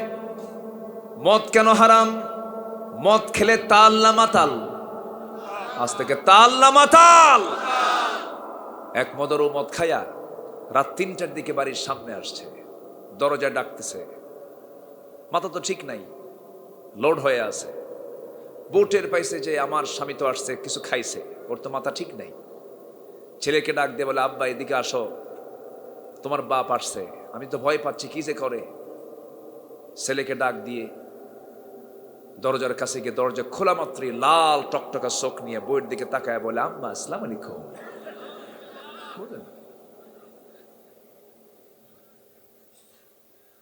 বউ কয়, হায় রে আমার কপাল, স্বামীর মুখে মায়ের ডাক। তোমার কি একটু হুঁশ নাই? পাশে একটা যুবক ছেলে দাঁড়ানো, ছেলের দিকে তাকায় বলে, দুলা ভাই আসসালামু আলাইকুম। এই হলো নেশা। আর সেই নেশাকে আল্লাহ রাসূল বললেন, আল খামরু উম্মুল খাবাইস, মদ হচ্ছে সকল পাপের মা। সকল পাপের কি মা? সে মদ আজকে অ্যাভেলেবল হয়ে গেছে। মদ সমস্ত পাপের মা কেন? জাস্ট একটা এক্সাম্পল। কোন এক আল্লাহর ওলি এক শহরে বসবাস করতেন। সেই শহরে বসবাস করতে এক ভ্রষ্টা নারী, চরিত্রহীনা নারী, পতিতা নারী। বহু পুরুষের চরিত্র সে নষ্ট করেছে, হনন করেছে। সে ভাবলো, জীবনে বহু নারী পুরুষের চরিত্র তো নষ্ট করলাম, দেখি আল্লাহ ওলির টার্গেট করব। টার্গেট করে কোন এক বেকায়দায় তাকে ফেলে দিয়েছে, ঘরের মধ্যে তুলে বলতেছে, শোনো, আমি জানি তুমি বড় আল্লাহওয়ালা মানুষ, তোমার সামনে 3টা অপশন খোলা আছে। নাম্বার 1, এই যে মদের বোতল খেতে হবে তোমাকে। নাম্বার 2, আমার সঙ্গে জেনা করতে হবে। নাম্বার 3, এই যে শিশু একটা আছে, একে হত্যা করতে হবে। এই 3টার যে কোনো একটা বেছে নাও, নচেত আমি এমন চিল্লান মারবো, গোটা নগরী ডেকে আনবো সামনে, তোমার মান ইজ্জত কিচ্ছু থাকবে না। বেচের আল্লাহওয়ালা মানুষ কি এখন চিন্তা করেন, না জেনা তো করাই যাবে, ঈমান থাকবে না, হত্যা তো কোনো প্রশ্নই নাই। মদের বোতল এটাও তো হারাম, এখন কি করি? তো মদের বোতল দেখি এক ঢোক মারি। এটাকে একটু আসান মনে করে এক ঢোক মারছে। এক ঢোক, যে জীবনে কোনোদিন জর্দা খায় না, একদিন প্রথম দিন জর্দা খেলে কি হবে বলেন তো? মাথা ঘুরে পড়ে যাবে। এক ঢোক মারা মাত্রই মাতাল। জেনাও হলো। মাতালে কি জেনাবাদ থাকে? জেনাও হলো, আবার ছোট্ট বাচ্চাটা খুনও হলো। তাহলে নেশা, শরাব, মদ, এটা এমন একটা অপকর্ম। মদ আছে যেখানে, জেনা আছে সেখানে, জেনা আছে যেখানে, খুন আছে সেখানে, ঠিক কিনা? আজকে সেই সাগরে আজকে আমরা হাবুডুবু খাচ্ছি আর তৃপ্তির ঢেকুর গিলতেছি। কিছু হুজুর তো আছে দোয়া করার জন্য, আকাম কুকাম করে ওই সমস্ত লোকগুলো করে কি জানেন, হুজুরদের আবার দাওয়াত দেয়, হুজুর একটু আসেন তো, একটু দোয়া করে দেন। দোয়া করে, আল্লাহ এই সিনেমার বরকত তুমি আল্লাহ দিয়ে দাও। দেখছেন, সিনেমা হল উদ্বোধন হবে, এরকম হুজুর আছে না? মদের ফ্যাক্টরি উদ্বোধন হবে, পীর সাহেবকে ডাক দেয়, পীর সাহেব দোয়া করে, আল্লাহ এই মদের ফ্যাক্টরি যত কলা কুশলী, যত কর্মচারী আছে সবার মধ্যে খাস রহমত নাজিল করো আর মদের প্রোডাকশন বাড়ায় দাও। এরকম বদমাইশও আছে না নাই? আসতে বলবেন না, আছে না নাই? সম্মানিত ভাইয়েরা, ইমাম ইবনু তাইমিয়া রাহিমাহুল্লাহর নাম সবাই শুনেছেন। উনি দামেস্কের জেলখানায়, কিসের জেলখানায় বলেন তো? দেখেন তো বড় বড় আল্লাহওয়ালা সব কোথায় বলেন তো? সবাই কোথায়? জেলখানায়। আবু হানিফা কোথায়? আমাদের দেশের কোরআনের বাকি কোথায়? জেলখানায়। আবু হানিফা রাহমাতুল্লাহ 8 বছর জেলখানায় থেকে বিষ প্রয়োগে তাকে হত্যা করা হয়েছে, শহীদ করা হয়েছে। সম্মানিত ভাইয়েরা, ইমাম ইবনে তাইমিয়া দামেস্কের জেলখানায় এক জেলার এসে বলতেছে, হুজুর আমাকে মাফ করে দিবেন। কেন? কোনো কিছু করার নাই, আমরা হুকুমের গোলাম। ইমাম ইবনে তাইমিয়া তাকে বললেন, আল্লাহর কসম, তোমার মতো লোকজন না থাকলে ওরা কারো উপর জুলুম করতে পারতো না, তোমরা আছো বলেই তারা জুলুম করতে পারে। ইবনে তাইমিয়া বলে ফেললেন, আছে না এরকম? আছে না? তাহলে কেন লাভ আছে? হুকুমের গোলাম বলে লাভ আছে? হুকুমের গোলাম বলে কেউ কি জামিন পাবে? পাবে না। যে চাকরি করতে গিয়ে হক কথা বলা যায় না, যে তাবেদারি করতে গিয়ে আল্লাহর পথ থেকে বিচ্যুত হতে হয়, জালিমদের পক্ষ নিতে হয়, সেই সমস্ত নেতৃত্ব চাকরির মুখে আমরা থুতু মারি। কথা ক্লিয়ার? কথা ক্লিয়ার? সম্মানিত ভাইয়েরা, সম্মানিত বন্ধুগণ, আমরা পাপের কাছে যাব না, জোরে বলি ইনশাআল্লাহ। আমাদের সবচেয়ে বড় চ্যালেঞ্জ হলো তাহাজ্জুদ কিছু বাদ গেছে, সমস্যা নাই। কিছু নফল নামাজ বাদ গেছে, সমস্যা নাই। কিছু জিকির আজকার বাদ গেছে, সমস্যা নাই। কিন্তু একটা পাপ, একটা বড় পাপ আমি আমার জীবন থেকে মাইনাস রেখেছি, এটাই সবচেয়ে বড় অর্জন। জোরে বলি সুবহানাল্লাহ। পাপ মুক্ত জীবন, এটা সবচেয়ে বড় চ্যালেঞ্জ। আমরা পাপ করব না, জোরে বলি ইনশাআল্লাহ। পাপ থেকে বিরত থাকলেই আমাকে জান্নাত দিবেন কে? আসতে বলবেন না, কে দিবেন জান্নাত? আল্লাহ দিবেন। জাহান্নামটা কত ভয়ঙ্কর, এত ভয়ঙ্কর জাহান্নাম, যেদিন জিবরাইল জাহান্নামকে দেখেছেন সেদিন থেকে তার মুখে কোনোদিন হাসি ছিল না। এত ভয়ঙ্কর জাহান্নাম। জাহান্নামের গর্তের মধ্যে, জাহান্নামের মধ্যে যখন সূর্য দেওয়া হবে, সূর্য যদি ঢুকানো হয় সূর্য হেরে যাবে, সূর্য তার অস্তিত্ব থাকবে না। এত বড় জায়গা হলো জাহান্নাম, এত ভয়ঙ্কর জায়গা জাহান্নাম। সেই জাহান্নাম থেকে বাঁচার জন্য আল্লাহ রাব্বুল আলামিন বলছেন, বান্দা সাকার থেকে, জাহান্নাম থেকে, এই সমস্ত ভয়ানক জায়গা থেকে বান্দা তুমি যদি বাঁচতে চাও তোমার কিছু আমল করতে হবে। আল্লাহ রাব্বুল আলামিন বিভিন্ন জায়গায় জাহান্নাম থেকে বাঁচার জন্য আমল শিখিয়ে দিয়েছেন। এক জায়গায় বলছেন, মা সালাকাকুম ফি সাকার ক্বালু লাম নাকু মিনাল মুসাল্লিন ওয়া লাম নাকু নুতঈমুল মিসকিন ওয়া কুন্না নাখুযু মা'আল খায়িদিন ওয়া কুন্না নুকাযযিবু বিয়াউমিদ্দিন حتى أتانا اليقين فما تنفعهم شفاعة الشافعين জোরে বলুন আল্লাহু আকবার। তোমরা আজকে দোজখে কেন? দোজখবাসী বলবে আমরা আজকে সাকার নামক দোজখে, জাহান্নামের দরজা হলো 7টা, এর মধ্যে সাকার একটা দরজা। জাহান্নামে আমরা এই জন্য আমরা দুনিয়াতে আজান শুনেছি কিন্তু নামাজে যাই নাই। এরকম মুসলমান তো আমার দেশে নাই। আসতে বলবেন না, আছে না নাই? আমার দেশের নামাজি বেশি না বেনামাজি বেশি? আমার দেশের দাড়িওয়ালা বেশি না দাড়ি ছাড়া বেশি? আমার দেশের বিড়িওয়ালা বেশি না বিড়ি ছাড়া বেশি? আমার দেশের কোরআন পড়তে পারা লোক বেশি না কম বেশি? কমের পরিমাণটাই বেশি। কোরআন পড়তে পারে না, কোরআন সহি করে পড়তে পারে না। আজকে 53 বছর দেশ, শিক্ষা মন্ত্রণালয়ে আছি, কত কি আছে, কিন্তু আজকে জাতির একটা সিংহভাগ অংশ তারা কোরআনটাকে সহি করে পড়তে পারে না। কেন পারে না? কি জন্য পারে না? অবশ্যই ব্যর্থতা, অবহেলা আছে না নাই বলেন? আসতে বলবেন না, আছে না? আজকে বিসিএস পরীক্ষার ভাইবা বোর্ডে যদি বলা হতো যারা মুসলিম পরিবারের সন্তান তাদেরকে ভাইবা বোর্ডে কোরআনে কারীমের যে কোনো একটা পৃষ্ঠা থেকে এক পৃষ্ঠা সহি তেলাওয়াত শুনবো আমরা, সবার তেলাওয়াত সহি হয়ে যেত। কিন্তু আমার দেশের বিশেষ ক্যাডার তো দূরের কথা, মেম্বার অফ পার্লামেন্টের তেলাওয়াত দিয়ে শুরু হবে অধিবেশন, কারি সাহেব যায় না।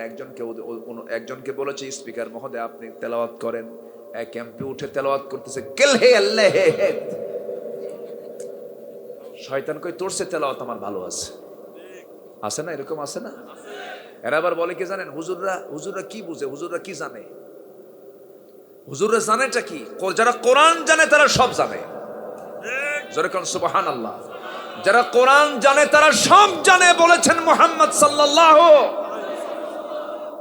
যারা কোরআন জানে না তারা কিচ্ছু জানে না। ওরা খুব জানে। আগামীকাল ঈদুল আজহার জানাজা নামাজ, খুব জানে না ওরা? খুব জানে না? ঈদুল আজহার জানাজা নামাজ না? আর একজন তো পার্লামেন্টে বলেই ফেললো মিশকাত শরীফ সিয়াসিত্তার হাদিস, সিয়াসিত্তার বই মিশকাত শরীফ ওয়াসের মধ্যে। সম্মানিত ভাইয়েরা, সম্মানিত বন্ধুগণ, কথায় কি বেজার হচ্ছেন নাকি আপনারা? অসুবিধা হচ্ছে আপনাদের? আলোচনা চলুক, জোরে বলি ইনশাআল্লাহ। তো জাহান্নাম থেকে বাঁচার জন্য 1 নম্বর কাজ হলো আমরা গুনাহ করব না, জোরে বলি ইনশাআল্লাহ। কিন্তু গুনাহ করব না বললে কি হবে? গুনাহ হয় না? আসতে পারে গুনাহ হয় না, কিন্তু লেভেল আছে। বড় কোনো অপরাধ করা যাবে না। আমি একজনকে থাপ্পড় মারলাম, আমার কি ফাঁসি হবে? আমি যদি খুন করি, বলেন? তো মারা তো দুইটাই, একটা থাপ্পড় মারা, আরেকটা কি একেবারে মেরে দেওয়া। দুই অপরাধ কি এক না? এক অপরাধে আমার হয়তো চট থাপ্পড় হবে, এই তো। আর আমি যদি একজনকে খুন করে ফেলি দুনিয়ার আদালতে, আমার কি হবে? ফাঁসি হয়ে যাবে। তেমনই কিছু অপরাধ আছে যে অপরাধগুলো ছোট, আল্লাহ তাআলা তাকে মাফ করে দিবেন, যেরকম সুবহানাল্লাহ। কিন্তু বড় বড় কোনো গুনাহ আমরা করব না, তাহলে কি হবে? আল্লাহ রাব্বুল আলামিন বলেন, বালা মান কাসাবা সাইয়্যাতান ওয়া আহাতাত বিহি খাতিআতুহু ফাউলাইকা আসহাবুন নার হুম ফিহা খালিদুন। এর মাঝে যদি বান্দা ভালো কিছু কাজ করতে পারে, এর মধ্যে সবচেয়ে বড় চূড়া হলো জিহাদ। এর চাইতে বড় কোন আমল এই দুনিয়া তার দ্বিতীয়টা নাই। অন্ধ সাহাবী, আমার নবীর খুব প্রিয় সাহাবী ছিলেন, যার শান আল্লাহ তাআলা একটা সূরা পর্যন্ত নাযিল করেছেন, আবাসা ওয়া তাওয়াল্লা আন জাআহুল আ'মা ওয়া মা ইউদরিকা লাআল্লাহু ইয়াযাক্কা। আব্দুল্লাহ ইবনে উম্মে মাকতুম রাদিয়াল্লাহু তাআলা আনহু নবীর জীবদ্দশায় বহু যুদ্ধ তিনি শুনেছেন, চোখে দেখতেন না। বদর হয়েছে, উহুদ হয়েছে, খন্দক হয়েছে, সব যুদ্ধের আগ দিয়ে নবীর সামনে অন্ধ সাহাবী গিয়ে বলতেন, ইয়া রাসূলুল্লাহ, বদরে যেতে চাই কেন? জিহাদ করে আমি শহীদ হয়ে যাব। উহুদে যেতে চাই, জিহাদ করে শহীদ হয়ে যাব। রাসূল কোন যুদ্ধে তাকে পারমিশন দেন নাই। না রে আব্দুল্লাহ, চক্ষু নাই তোমার, তুমি জিহাদে যেতে পারো না।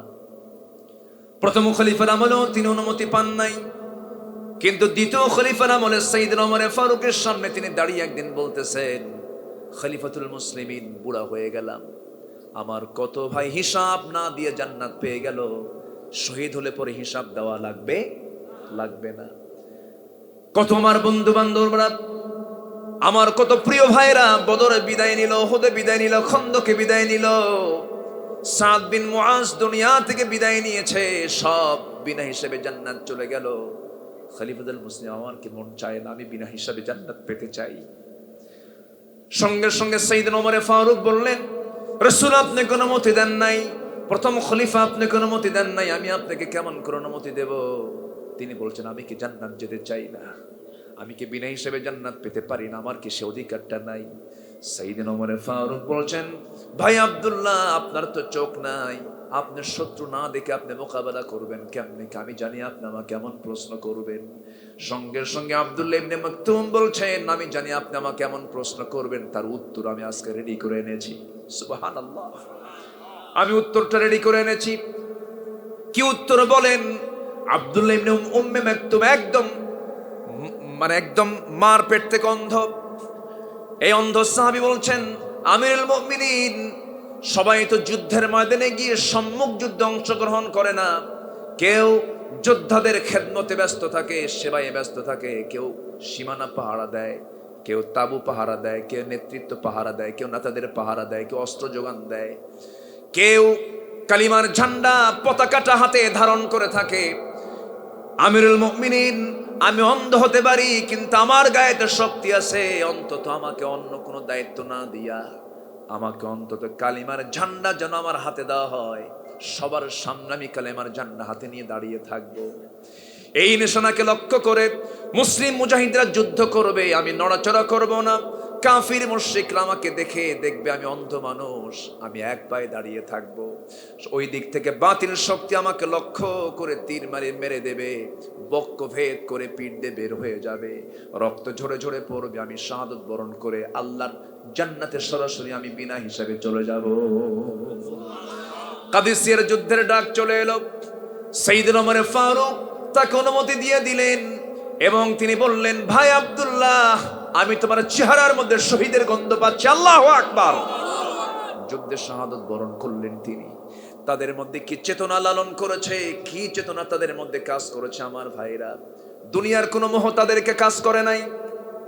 তারাবেলাস নগরী, খলিফা ওসমানের শাসনামল, তারাবেলাস নগরী, সেই নগরীর রাজা হলো রাজা জার্জিস। আব্দুল্লাহ বিন সাদকে খলিফা ওসমান পাঠায় দিলেন তাদের মোকাবেলায়। রাজা জার্জিস 1,30,000 সৈন্য নিয়ে যখন রওনা দিয়েছে, এমন সময় আব্দুল্লাহ বিন সাদ শুনতে পারলেন কথাগুলো। বিশাল বড় অস্ত্র, বিশাল বড় সৈন্য সংখ্যা নিয়ে আসছে। এইদিকে রাজা জার্জিস ঘোষণা করেছে, মুসলমানদের লিডার আব্দুল্লাহ বিন সাদের মস্তক যে কেটে আনতে পারবে, যে সৈনিক, সেই সৈনিকের সঙ্গে আমার সুন্দরী মেয়ের সঙ্গে আমি তাকে বিয়ে দেব। এমন ধরনের অফার যখন দিয়ে ফেললো, এইদিকে আব্দুল্লাহ বিন সাদ যখন শুনতে পেলেন এমন অফার দিয়ে ফেলেছে, আব্দুল্লাহ বিন সাদ বলছেন, মুসলিম ও সৈনিক কে আছো, যে রাজা জার্জিসের মস্তক কেটে আমার সামনে হাজির করবে, ওই রাজা জার্জিসের মেয়ের সঙ্গে আমি ওই সৈনিকের বিয়ে দেব এবং তাকে উপযুক্ত দিরহাম স্বর্ণ মুদ্রা আমি তাকে গিফট করব। এমন জাতীয় অফার দুই দিক থেকেই যখন দেওয়া হলো, যুদ্ধ শুরু হয়ে গেছে। যুদ্ধের এক পর্যায়ে একজন সেনাপতি, একজন সৈনিক, সামান্য সৈনিক জুবাইর নামে একজন আল্লাহর মুজাহিদ, আল্লাহর দ্বীনের মুজাহিদ, রাজা জার্জিসের মস্তকটা কেটে ফেলে দিয়া সেই মস্তক এনে আব্দুল্লাহ বিন সাদের চোখের সামনে যখন ফেলে দিয়েছে, কিন্তু কে ফেলে দিয়েছে? জুবাইর এটাকে আড়াল করলেন। জুবাইর সামনে ফেলে দিয়েছেন, কিন্তু আব্দুল্লাহ বিন সাদ এটা লক্ষ্য করেন নাই। মুসলমানদের বিজয় হয়ে গেল। রাজা জার্জিস দুনিয়া থেকে বিদায় নিল। রাজার কন্যা দুহিতাকে ধরে এনে আব্দুল্লাহ বিন সাদের সামনে দাঁড় করানো হলো। এমন সময় আব্দুল্লাহ বিন সাদ বলছেন, কে রাজা জার্জিসকে মেরেছো বলো? কেউ আসে না, কেউ আসে না। এত বড় লোভনীয় অফার, আমি থেকে স্বর্ণমুদ্রা উপহার দেব, এই রাজা জার্জিসের দহিতা কন্যার সঙ্গে তার বিয়ে দেব, এমন অফার, এই প্রত্যাখ্যান কে করছে? আমার সামনে চলে আসো। আসে না, আসে না। শেষ পর্যায়ে ওই রাজা জার্জিসের কন্যাই বলে ফেলতেছে, আব্দুল্লাহ বিন সাদ আমার চোখের সামনে সে দাঁড়ায় আছে, কিন্তু পরিচয় দিচ্ছে না। এই যে যুবক, তার নাম জুবাইর।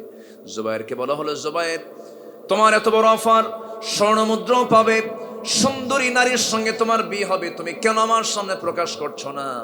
সঙ্গে সঙ্গে জুবাইর বলছেন, আমাদের লিডারের সেনাপতি, আল্লাহর কসম করে বলি, যুদ্ধে অংশগ্রহণ করি আমরা আল্লাহর দ্বীনকে কায়েম করার জন্য, জান্নাত পাওয়ার জন্য, নারীকে পাওয়ার জন্য নয়, আর স্বর্ণমুদ্রা হরণ করার জন্য নয়। জোরে বলুন সুবহানাল্লাহ। আমার ভাইয়েরা, আমার বন্ধুগণ, এমন কিছু কাজ আছে যে কাজ করলে পরে বান্দার কোনো হিসাব হবে না। আল্লাহ কি সুন্দর করে অফার করছেন, হাল আদুল্লুকুম আলা তিজারাতিন তুনজিকুম মিন আযাবিন আলীম তুমিনুনা বিল্লাহি ওয়া রাসূলিহি ওয়া তুজাহিদুনা ফি সাবিলিল্লাহি বিআমওয়ালিকুম ওয়া আনফুসিকুম যালিকুম খায়রুল লাকুম ইন কুনতুম তা'লামুন। জোরে বলুন আল্লাহু আকবার। আমি কি তোমাদের কেমন একটা ব্যবসার কথা বলবো, যে ব্যবসা তোমাকে জাহান্নাম থেকে বাঁচাবে? আল্লাহ রাব্বুল আলামিন কোথাও বলেন নাই নামাজ পড়লে জান্নাত দেব, রোজা রাখলে জান্নাত দেব, লাআল্লাকুম তাত্তাকুন। রোজার ফলাফল বলেছেন, নামাজ পড়লে জান্নাত দেবে, এমন সরাসরি কোন আয়াত বলেন নাই। কিন্তু আল্লাহ তাআলা বলেছেন, এমন একটা কাজ তোমরা যদি করতে পারো, যে কাজটা করলে আমি তোমাদেরকে জাহান্নাম থেকে বাঁচায় জান্নাত দেব। তার এক নম্বর কাজ হলো ওয়া তুজাহিদুনা ফি সাবিলিল্লাহি বিআমওয়ালিকুম ওয়া আনফুসিকুম যালিকুম খায়রুল লাকুম ইন কুনতুম তা'লামুন। জোরে বলুন আল্লাহু আকবার। আল্লাহ রাস্তায় জিহাদ করো। মুনাফিকরা নামাজ পড়তে পারে, মুনাফিকরা দান করতে পারে, মুনাফিকরা সাদকা করতে পারে, মুনাফিকরা দাঁড়িয়ে রাখতে পারে, মুনাফিকরা সুরমা লাগাতে পারে, মুনাফিকরা পাগড়ি পড়তে পারে, মুনাফিকরা মেসওয়াক করতে পারে, মুনাফিকরা তাহাজ্জুদ পড়তে পারে, কিন্তু মুনাফিকরা জিহাদে অংশগ্রহণ করতে পারে না। আমার বন্ধুগণ, একটু কান লাগান, সময় তো খুব অল্প, সব দিক থেকে একটু একটু করে শোনাতে হচ্ছে। আল্লাহ রাব্বুল আলামিন এবার বলছেন, শোনো, আমি তোমাকে জান্নাত দেব। আল্লাহ বলছেন নাম্বার আয়াতে বলছেন, ওয়াল্লাযীনা আমানু ওয়া আমিলুস সালিহাত উলাইকা আসহাবুল জান্নাহ হুম ফিহা খালিদুন। জোরে বলুন আল্লাহু আকবার। ঈমান যারা আনবে, আমলে সালিহ যারা করবে, নেক আমল যারা করবে, তারা হবে জান্নাতের বাসিন্দা। অস্থায়ী না স্থায়ী। জান্নাত এমন একটা জায়গার নাম, যে জায়গায় ঢুকলে পরে বের হওয়ার কোনো সুযোগ। আবার কি জেলখানা মনে হচ্ছে নাকি? জেলখানাও কিন্তু না। জান্নাত এমন একটা জায়গার নাম, যে জান্নাতের মধ্যে এত নিয়ামত কল্পনাও কখনো ছিল না, চোখ কোনোদিন দেখে নাই, কান কোনোদিন শোনে নাই, অন্তর কখনো এমন কল্পনা করো না, এমন অকল্পনীয় এমন সুন্দর জান্নাত আল্লাহ তাআলা আমার আপনার জন্য রেখে দিয়েছেন। জান্নাতের একটা কোরা রাখার জায়গার দাম খায়রুদ দুনিয়া ওয়া মা ফিহা, দুনিয়া এবং দুনিয়ার মাঝে যা কিছু আছে তার চাইতে বেশি দামি হলো এক জান্নাতের ভিতরে একটা কোরা রাখার জায়গা। জোরে বলুন সুবহানাল্লাহ। এমন জান্নাত কে রেখেছেন? চোরের জন্য, ডাকাতের জন্য, মদরুর জন্য, তারপর খুনির জন্য, জেনাকারের জন্য, ইমানদারের জন্য। কিসের জন্য? ইমানদার কখনো বান্দার হক নষ্ট করতে পারে না, ইমানদার কখনো আল্লাহর হক নষ্ট করতে পারে না, ইমানদার কখনো মানব বিরুদ্ধ সমাজের কল্যাণের বিপরীত কোনো কাজ করতে পারে না। শেষ করে দিই নাকি? 12টা বাজে যে, তাও বাজুক। একজন সময় দিয়ে দিছে আমারে। আচ্ছা দেখা যাক, আপনি যদি শুনতে চান আমি শোনাতে পারবো। রাজি আছি তো ইনশাআল্লাহ? জোরে বলি ইনশাআল্লাহ। একটু জিকির করি লা ইলাহা, আরো জোরে লা ইলাহা,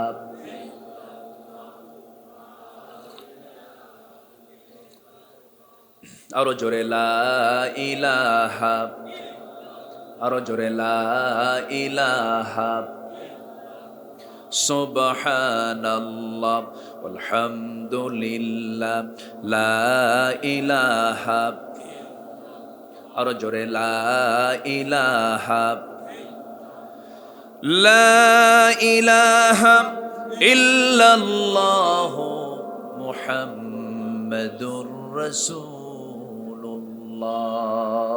সাল্লাল্লাহু আলাইহি ওয়াসাল্লাম। এক সাহাবী নবীর সামনে দাঁড়িয়ে আছেন। রাসূল বললেন, সাহাবী দাঁড়ায় তুমি কি চিন্তা করো হুজুর? আমি যুবক মানুষ, আমার তো বিয়ে হয় না। রাসূল বলেন, কে বলেছে তোমার বিয়ে হবে না? আমি তোমার বিয়ের ব্যবস্থা করছি। মেয়ে ঠিক করে বিয়ে দিলেন। জুলাইবিব রাদিয়াল্লাহু তাআলা আনহু। কে? জুলাইবিব রাদিয়াল্লাহু তাআলা আনহু। বিয়েটা হওয়ার পরপরই জিহাদের ডাক চলে এসেছে। জিহাদে অংশগ্রহণ করেছেন। জিহাদে অংশগ্রহণ করে জুলাইবিব শাহাদাত বরণ করলেন। নবীর কানে সংবাদ চলে গেল। রাসূল জানতে পারলেন জুলাইবিব শাহাদাত বরণ করেছে। রাসূল নিজে চলে গেলেন। নিজে গিয়ে দেখেন জুলাইবিব দুনিয়া থেকে বিদায় নিয়েছেন। তার হাত কাটা, পা কাটা, মস্তকটা বিচ্ছিন্ন পড়ে আছে। কিন্তু লক্ষ্য করে দেখেন তার চতুর্পাশে 7টা কাফেরের লাশ ছিন্ন বিচ্ছিন্ন হয়ে পড়ে আছে।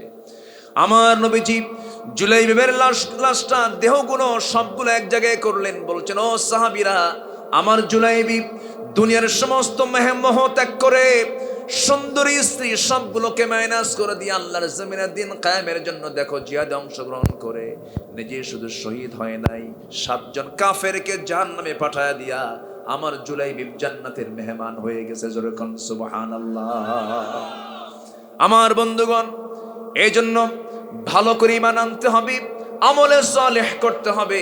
আল্লাহ রাব্বুল আলামিন একই কথা আবার সূরা কাহফের শেষের দিকে বলছেন, ইন্নাল্লাযীনা আমানু ওয়া আমিলুস সালিহাতি কানাত লাহুম জান্নাতুল ফিরদাউসি নুজুলা খালিদিনা ফিহা লা ইয়াবগুনা আনহা হিওয়ালা। জোরে বলুন আল্লাহু আকবার। ঈমান আনবে, আমলে সালেহ করবে, আমি আল্লাহ তোমাকে 1 নম্বর জান্নাত দেব। সবাইকে জান্নাত নিতে রাজি আছেন নাকি? নামাজ না পড়া, নামাজ কি সবাই পড়তে রাজি আছি না? ইনশাআল্লাহ নামাজ সবাই পড়তে রাজি আছি তো? যে নেতা নামাজ পড়ে না সেই নেতার পিছনে যাওয়ার দরকার। যে নেতারা নামাজ সমাজে কায়েম করতে চায় না সেই নেতাদের মুখে আমরা জুতা মারি, থুতু মারি। সব দেখা শেষ। আগামীর দেশ কোরআনের দেশ। জোরে বলি ইনশাআল্লাহ। আমরা সব দেখছি, এখন দেখবো কোরআন। জোরে বলি ইনশাআল্লাহ। আরো জোরে বলি ইনশাআল্লাহ। আরো জোরে বলি ইনশাআল্লাহ। দেখলাম তো সবকিছু, কি দেখে বাদ থাকলো আমাদের? শুধু আমরা ঠকি। মিথ্যা সকল পাপের মা, এটাও মিথ্যাও পাপ সকল পাপের মা। আল কিযবু উম্মুল খাতিআত। সেই মিথ্যা কথা বেশি বলে কৃষক, শিক্ষক, নেতা, রাজনীতিবিদ, ব্যবসায়ী। কারা বেশি মিথ্যা কথা বলে? আমি কিন্তু কয়েকটা বলছি, এর মধ্যে আপনারা বের করে নিয়েছেন, কিন্তু উত্তর কিন্তু আমার দেওয়া লাগলো না। আস্তে কোন কোন ঠিক কিনা?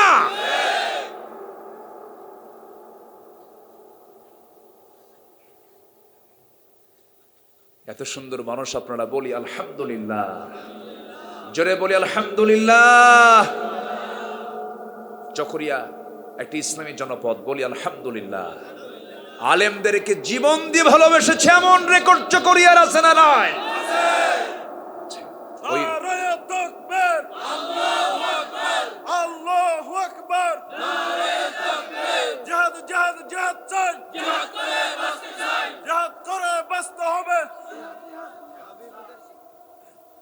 সম্মানিত ভাইয়েরা, আল্লাহ আমাদের সবাইকে বুঝার তৌফিক দান করুন, জোরে বলি আমিন। অনেকে বলে জিহাদ নাকি নাই, অনেকে বলে এটা ফতুয়া দেয়, অনেক মুফতি আছে ফতুয়া দেয় জিহাদ নাকি এখন নাই। তো বাইতুল আকসা যে ইহুদির বাচ্চারা দখল করে রাখছে, অবরুদ্ধ করে রেখেছে, ওই বাইতুল আকসাকে উদ্ধার করার জন্য কি দরকার? নাই বলে বদমাইশ, এগুলো বদমাইশ। এসি রুমের ভিতরে বসে বসে শুধু ফতুয়াবাজি করে, আছে না নাই? এরা ফতুয়া সন্ত্রাস। এরা কি সন্ত্রাস? ফতুয়া সন্ত্রাস, বদমাইশ এগুলো। সম্মানিত ভাইয়েরা, আমরা হালাল কিছু খাবো, জোরে বলি ইনশাআল্লাহ। সেদিন আমার একজন প্রশ্ন করছে যে হুজুর, মানে বদমাইশ টাইপের, আচ্ছা আল্লাহর নাম না নিয়ে জব করলে যদি কোনো প্রাণী যদি হালাল না হয়, মাছও তো একটা জীবিত প্রাণী, একটু মরে গেলে এতে খাওয়া জায়েজ হয় কেন? দেখছেন বদমাইশের প্রশ্ন, দেখেন আমাকে বলতেছে হুররিমাত আলাইকুম, কি বলে, হুররিমাত আলাইকুমুল মাইতাতা ওয়াদ-দামা ওয়া লাহমাল খিনজির, আছে না একটা আয়াত? আছে না? আছে। তো আল্লাহ তাআলা মৃত প্রাণীকে হারাম করেছেন, মাইতাতা, তো মাছও তো মরে, এটা জায়েজ হয় কেমনে? দেখেন বেকুবের প্রশ্ন, দেখছেন আপনি? এরা এরকম প্রশ্ন করে যে আল্লাহ তাআলা জান্নাত দিবেন, সে জান্নাতে নাকি পায়খানা নাই, ল্যাট্রিন নাই, তাহলে সেখানে পেশাব পায়খানা মানুষ বাঁচবে কেমনে? ওরা কিন্তু মানে অদ্ভুত এবং অযৌক্তিক কিছু কিছু প্রশ্ন খাড়া করে। আচ্ছা, জান্নাতের মধ্যে যদি পেশাব পায়খানার ঘুমই থাকে, তাহলে জান্নাত পাইলাম কেন? জান্নাতের মধ্যে কোনো টয়লেট থাকবে না, জান্নাতের মধ্যে কোনো পেশাব পায়খানা থাকবে না, কোনো ঘুম থাকবে না। সুবহানাল্লাহ বলেন। আমরা যখন মার পেটে 10 মাস ছিলাম, ওখানে ল্যাট্রিন কয়টা ছিল? আসতে কয়, কোনো কি পায়খানা ছিল ওখানে? কোনো পেশাবের জায়গা ছিল? তাহলে মার পেটের ভিতরে যদি আল্লাহ তাআলা আমাকে পেশাব পায়খানা ছাড়া যদি 10 মাস মার পেটে যদি আমাকে সুস্থ রাখতে পারেন, সে আল্লাহ কি জান্নাতের মধ্যে রাখতে পারেন না? তাহলে সামনে তো উত্তর আছে, সামনে উত্তর থাকলো না। তার বেকুব বোঝে না। তো আমার এরকম প্রশ্ন করছে, আমি বললাম শোনো, আল্লাহ তাআলা যেটা হালাল করেছেন আর যেটা হারাম করেছেন, এখানে সায়েন্টিফিক কিছু উত্তরও আছে, বৈজ্ঞানিক কিছু উত্তরও আছে। স্থলভাগের যত প্রাণী আছে, সমস্ত প্রাণীগুলো যখন সে শ্বাস গ্রহণ করে অক্সিজেন নেয় আর ছেড়ে দেয় কি? যারা পড়াশোনা করেছেন, কি ছেড়ে দেয়? কার্বন ডাই অক্সাইড ছেড়ে দেয়। তো মানুষ যখন স্থলভাগের কোনো প্রাণী খেতে যাবে, সায়েন্স বলতেছে যদি এটাকে জব করা হয়, তাহলে জবের মধ্য দিয়ে, রক্তের মধ্য দিয়ে কার্বন ডাই অক্সাইডের মতো যেটা বিষাক্ত অংশ রক্তপাত হওয়ার সঙ্গে সঙ্গে সে বের হয়ে যায়, দূষিত অংশগুলো বের হয়ে যায়। আর যদি মরে যায়, রক্তগুলো জমাট বাঁধে দেহের ভিতরে, মারাত্মক জটিল রোগে আক্রান্ত হয়ে যাবে। এটা সায়েন্স বলছে। আল্লাহ তাআলা বলছেন হুররিমাত আলাইকুমুল মাইতাতা, হারাম করা হয়েছে মৃত প্রাণীকে। এটা অধিকাংশ তাফসীরে এসেছে, এটা হচ্ছে স্থলভাগের প্রাণীকে বোঝানো হয়েছে। কিন্তু জলজ প্রাণী, জলভাগের যে প্রাণী, এই প্রাণীগুলো এরা পানি থেকে অক্সিজেন গ্রহণ করে, কিন্তু কার্বন ডাই অক্সাইড ছাড়া কোনো সুযোগ নাই। এরা যদি মারাও যায়, এদের দেহ থেকে বান্দার জন্য ক্ষতিকর কোনো কারণ হবে এমন কোনো অংশ তার দেহে থাকে না, এই জন্য খাওয়া জায়েজ। বলি আলহামদুলিল্লাহ, জোরে বলি আলহামদুলিল্লাহ। বেকুবদের প্রশ্ন তো সারা জীবনে থাকবে, বেকুবরা প্রশ্ন করেই যাবে। কিন্তু ইসলাম কোনো যুক্তি দিয়ে চলবে না, ইসলাম চলবে হলো দলিল দিয়া। ইসলাম কার? আসতে হলো ইসলাম কার? আল্লাহ তাআলা তালাক শব্দ দিয়েছেন কোরআন শরীফে। তালাক আছে না নাই? আছে। বিয়ের কথাও আছে, তালাকের কথাও আছে। তালাক প্রাপ্ত কোনো নারী যদি অন্য কোনো স্বামী গ্রহণ করতে চায়, তাকে অপেক্ষা করতে হয় কয় মাস? ওয়াল মুতাল্লাকাতু ইয়াতারাব্বাসনা বিআনফুসিহিন্না সালাসাতা কুরু। 3 মাস কয়েকদিন, সামথিং 3 মাস 10 দিন তাকে অপেক্ষা করতে হয়। কেন? বিধানটা কার? আসতে বলবেন, বিধানটা কার? আচ্ছা, বিধবা যদি স্বামীকে হারায়, রোড অ্যাক্সিডেন্টে মারা গেছে,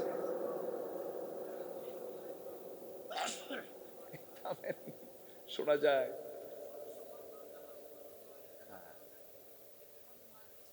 হ্যাঁ থামান। ওই যে মোবাইলে একটু কথা বলতেছিল তো, মোবাইল তো এরকমই। রাত 3টার দিকে একদিন আমার ফোন দিছে একজন, রাত 3টায়, হুজুর আমি আপনার খুব ভক্ত, একটু দোয়া করেন। কন্ত 3টার দিকে দোয়া হয় না বদদোয়া হয়? কন্ত না, আমি বদদোয়া দিইনি, বললাম ভাই আপনি এই সময় দোয়া চান? তাহাজ্জুদে উঠছে মনে হয়। আচ্ছা যাই হোক, আরেকদিন বহুদিন আগের কথা, একদিন আমার ফোন দিছে রাত 3টায়, ফোন দিয়ে বলতেছে তুমি কেমন আছো? এক মহিলা, তো তুমি কেমন আছো মানে খুব পরিচিত মনে করে এরকম বলতেছে। আমি বললাম যে আপনি কাকে ফোন দিয়েছেন, এরকম করে ভান করো কেন? ভাবতেছি কাম তো সারা, রং নাম্বারে ফোন দিছে। বললাম যে একটু ভালো করে চেক করেন, আপনি মনে হয় ভুল করছেন কোথাও। না না, তুমি আমার সঙ্গে অভিনয় করতেছো কেন? বারবার বলতেছে। পাশে আমার বউ শুয়ে আছে, কিন্তু আমার রাত 3টার দিকে কোনো মহিলার আওয়াজ যদি বইয়ের কানে যায় তাহলে কি হতে পারে বলেন? ও তো বড় দারোগা, বইয়ের সে বড় দারোগা কেউ আছে নাকি কণ্ঠ? হ্যাঁ, বউকে সাথে নিয়ে আপনি চলতেছেন রাস্তায়, হঠাৎ করে যদি বইয়ের সামনে যদি কোনো মহিলার দিকে যদি 29 সেকেন্ড ছায়া থাকেন, ওই সময় কিছু বলবে না। সন্ধ্যার পর বাড়িতে ঢুকবেন, যদি বলবেন সুইটি 1 গ্লাস পানি দাও, তো তোমার সুইটি ছায়া থাকো আরেকদিকে, ঠিক আছে না? তো পর আমি বললাম আপু আপনি মনে হয় কোনো ভুল করতেছেন, আপনি রং নাম্বারে কেউ, সরি। তো মোবাইলটা এগুলোই করে, তাই না? এটাকেও নিয়ন্ত্রিত করা উচিত। কোরআন শুনতে এসেছি, এটাকে সাইলেন্ট করে অন্য সময় আমরা কথা বলবো, জোরে বলি ইনশাআল্লাহ। তো তালাকপ্রাপ্ত নারীর জন্য 3 মাস 10 দিন, আর বিধবা নারীকে অপেক্ষা করতে হয় স্বামী মারা গেছে অথবা রোড অ্যাক্সিডেন্টে মারা গেছে, দুনিয়া থেকে বিদায় নিয়েছে, সেই বিধবা নারীকে অপেক্ষা করতে হবে কয় মাস? 4 আশহুরিন ওয়া 10, 4 মাস 10 দিন গুনে গুনে। এই বিধান কে দিয়েছেন? আসতে বলবেন না, কে দিয়েছেন? এটাকে, এই 2টা আয়াতকে রিসার্চ করেছে পশ্চিমা কিছু চিকিৎসকরা। একটা গবেষণা আসছে, তারা গবেষণা করতেছে যে কেন তালাকপ্রাপ্ত নারীর জন্য 3 মাস করা হলো, বিধবা নারীর জন্য 4 মাস কেন করা হলো? একই সিস্টেম, তালাকে পৃথক হয়েছে, আরেকটা মৃত্যুর মধ্য দিয়ে পৃথক হয়েছে, কেন 1 মাস 10 দিন বাড়ানো হলো? স্বামী এবং স্ত্রী যখন ইন্টারকোর্স করে, তখন স্বামী হলো দেবার জাতি আর স্ত্রী হলো নেবার জাতি, রিসিভ করার জাতি। স্বামী থেকে নির্গত যে স্পার্মটা স্ত্রী গ্রহণ করে, এর মধ্যে কিছু ব্যাকটেরিয়া, কিছু প্রোটিন স্ত্রীর দেহে জমা হয়, মাথা থেকে পা পর্যন্ত এটা প্রভাবিত করে। তো এটা যদি তার শরীরে বহন করতে থাকে, এই অবস্থায় অন্য কোনো পুরুষ যদি এসে সেই স্ত্রীর কাছে যদি আবার চলে আসে, ডাবল ব্যাকটেরিয়া, রোগাক্রান্ত হয়ে পড়বে। এখন তাহলে তার আগের দেওয়া স্বামীর যে ব্যাকটেরিয়া প্রোটিনগুলো শরীর থেকে যেতে সময় লেগে যায় 1 মাসে 30%, 2 মাসে 60%, 3 মাসে 90%, 3 মাস 10 দিনে 100% শরীর থেকে সমস্ত ব্যাকটেরিয়া তার শরীর থেকে বের হয়ে যায়। আলহামদুলিল্লাহ বলেন। তখন সে অন্য স্বামীর জন্য উপযুক্ত হয়ে যায়। কিন্তু বিধবা নারীর জন্য 4 মাস 10 দিন কেন করা হলো? এর কারণ হলো ওই চিকিৎসকরা গবেষণা চালিয়েছে, নারীদের উপরে কিছু জরিপ চালিয়েছে, গবেষণা করেছে। একটা তালাক প্রাপ্ত নারীর জন্য 3 মাস 10 দিন, বিধবা নারীর জন্য 4 মাস 10 দিন হওয়ার হেতু হলো 1 মাস 10 দিন কেন বাড়ানো হলো, 1 মাস কেন বাড়ানো হলো? তালাক যখন হয় ঘৃণার মধ্য দিয়ে হয়, ঘৃণা জন্মের স্বামীর উপরে, কিন্তু বিধবা যখন স্বামীকে হারায়, স্বামীর প্রতি তার মোহাব্বত আগের চাইতে আরো কমে না বাড়ে? স্বামীর প্রতি মোহাব্বত বেশি বাড়ার কারণে স্বামীর রেখে যাওয়া সেই ব্যাকটেরিয়া প্রোটিনগুলো সে লালন করতে থাকে। হারে আমার স্বামী আমাকে কত মোহাব্বত করতো, আদর করতো, আমাকে মোহাব্বত করতো, আমাকে খুব কাছে টানতো। এই আদর মোহাব্বতের কারণে, অতিরিক্ত মায়া থাকার কারণে তার শরীর থেকে সেই ব্যাকটেরিয়া প্রোটিনগুলো যেতে আরো 1 মাস 10 দিন সময় বেশি লেগে যায়। শেষ পর্যন্ত সেই জরিপে ওই পশ্চিমা চিকিৎসকরা বলতে বাধ্য হয়েছেন, এই পৃথিবীতে যদি সুস্থ সবল এবং চরিত্রমতী সুস্থ নারী যদি পৃথিবীতে থেকেই থাকে, সেই সমস্ত মুসলিম নারী যারা ইসলামকে মেনে চলে জীবন চালায়, যেরকম সুবহানাল্লাহ, আমরা ইসলামকে মানবো, জোরে বলি ইনশাআল্লাহ। যুবকরা কোনো নোংরা কাজে যাবে না, নোংরা জিনিস দেখবা না। পর্নোগ্রাফি এটা তোমার এত বড় গুনার কাজ, হস্তমৈথুনের চেয়েও 1000 গুণে গুনার কাজ হলো পর্নোগ্রাফি দেখা। তোমার চোখের জ্যোতি নষ্ট হয়ে যাবে, ফ্রন্টাল সেল নষ্ট হয়ে যাবে, তোমার যৌবনের শক্তি হারায় ফেলবে, তুমি শুক্রাণু দিতে পারবে না, সন্তানের পিতা হওয়ার যোগ্যতা হারিয়ে ফেলবে তুমি। এগুলোর ধারে পাশে যাবা না যুবকরা, তোমরা সচেতন। আজকের এই প্রযুক্তির দুনিয়া, তোমার প্রযুক্তি তোমাকে ধ্বংসের দিকে ঠেলে দিচ্ছে, এগুলোর দিকে যাবা না। রোজা থাকবা, তাহাজ্জুদ পড়বা, কোরআনটাকে চর্চা করবা। কোরআনের জিকির যার বেশি, তার কাছে শয়তান পাত্তা পায় না। আল্লাহু আকবার বলে।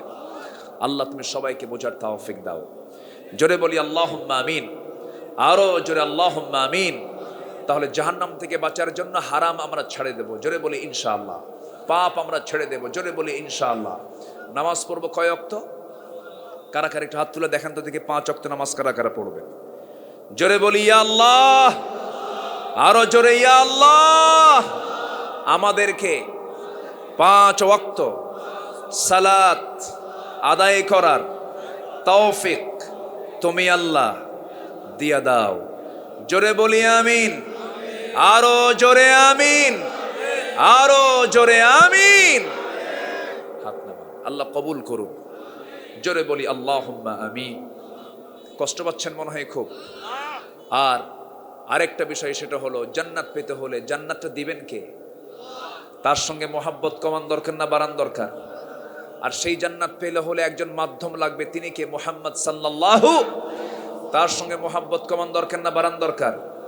ইমানদার হতে হলে আমার চাইতে রাসূলকে কম ভালোবাসবো না বেশি ভালোবাসবো? সম্পদের চাইতে, মানুষের চাইতে, গোটা দুনিয়ার সকল কিছুর চাইতে? সাহাবীদের দাম এত বেশি হওয়ার কারণ কি? সাহাবীদের দাম এত বেশি হওয়ার 1 নম্বর কারণ হলো সাহাবে কেরাম রাসূলকে জীবনের চাইতে বেশি ভালোবেসেছেন। জোরে বলি সুবহানাল্লাহ। রাসূলকে আমরা আনুগত্যের মধ্য দিয়ে ভালোবাসা উপহার দেব, জোরে বলি ইনশাআল্লাহ। একটা সাহাবীর কথা মনে হলো আমার, একটু বসেন, আর কিছু সময় আমি কথা বলবো। আমি তো সূরা হুমাযার দিকে যেতেই পারতেছি না। শুধু জান্নাত জাহান্নামের কিছু কথা আমি আজকে বললাম না, শুরু করবো আবার নতুন করে?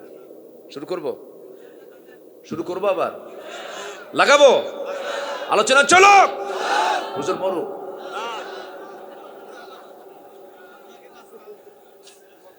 বলি আলহামদুলিল্লাহ। সম্মানিত ভাইয়েরা,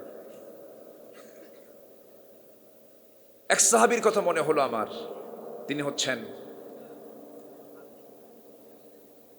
সাইয়্যিদনা জাবির রাদিয়াল্লাহু তাআলা আনহু। কি নাম সাহাবীর নাম? জাবির রাদিয়াল্লাহু তাআলা আনহু।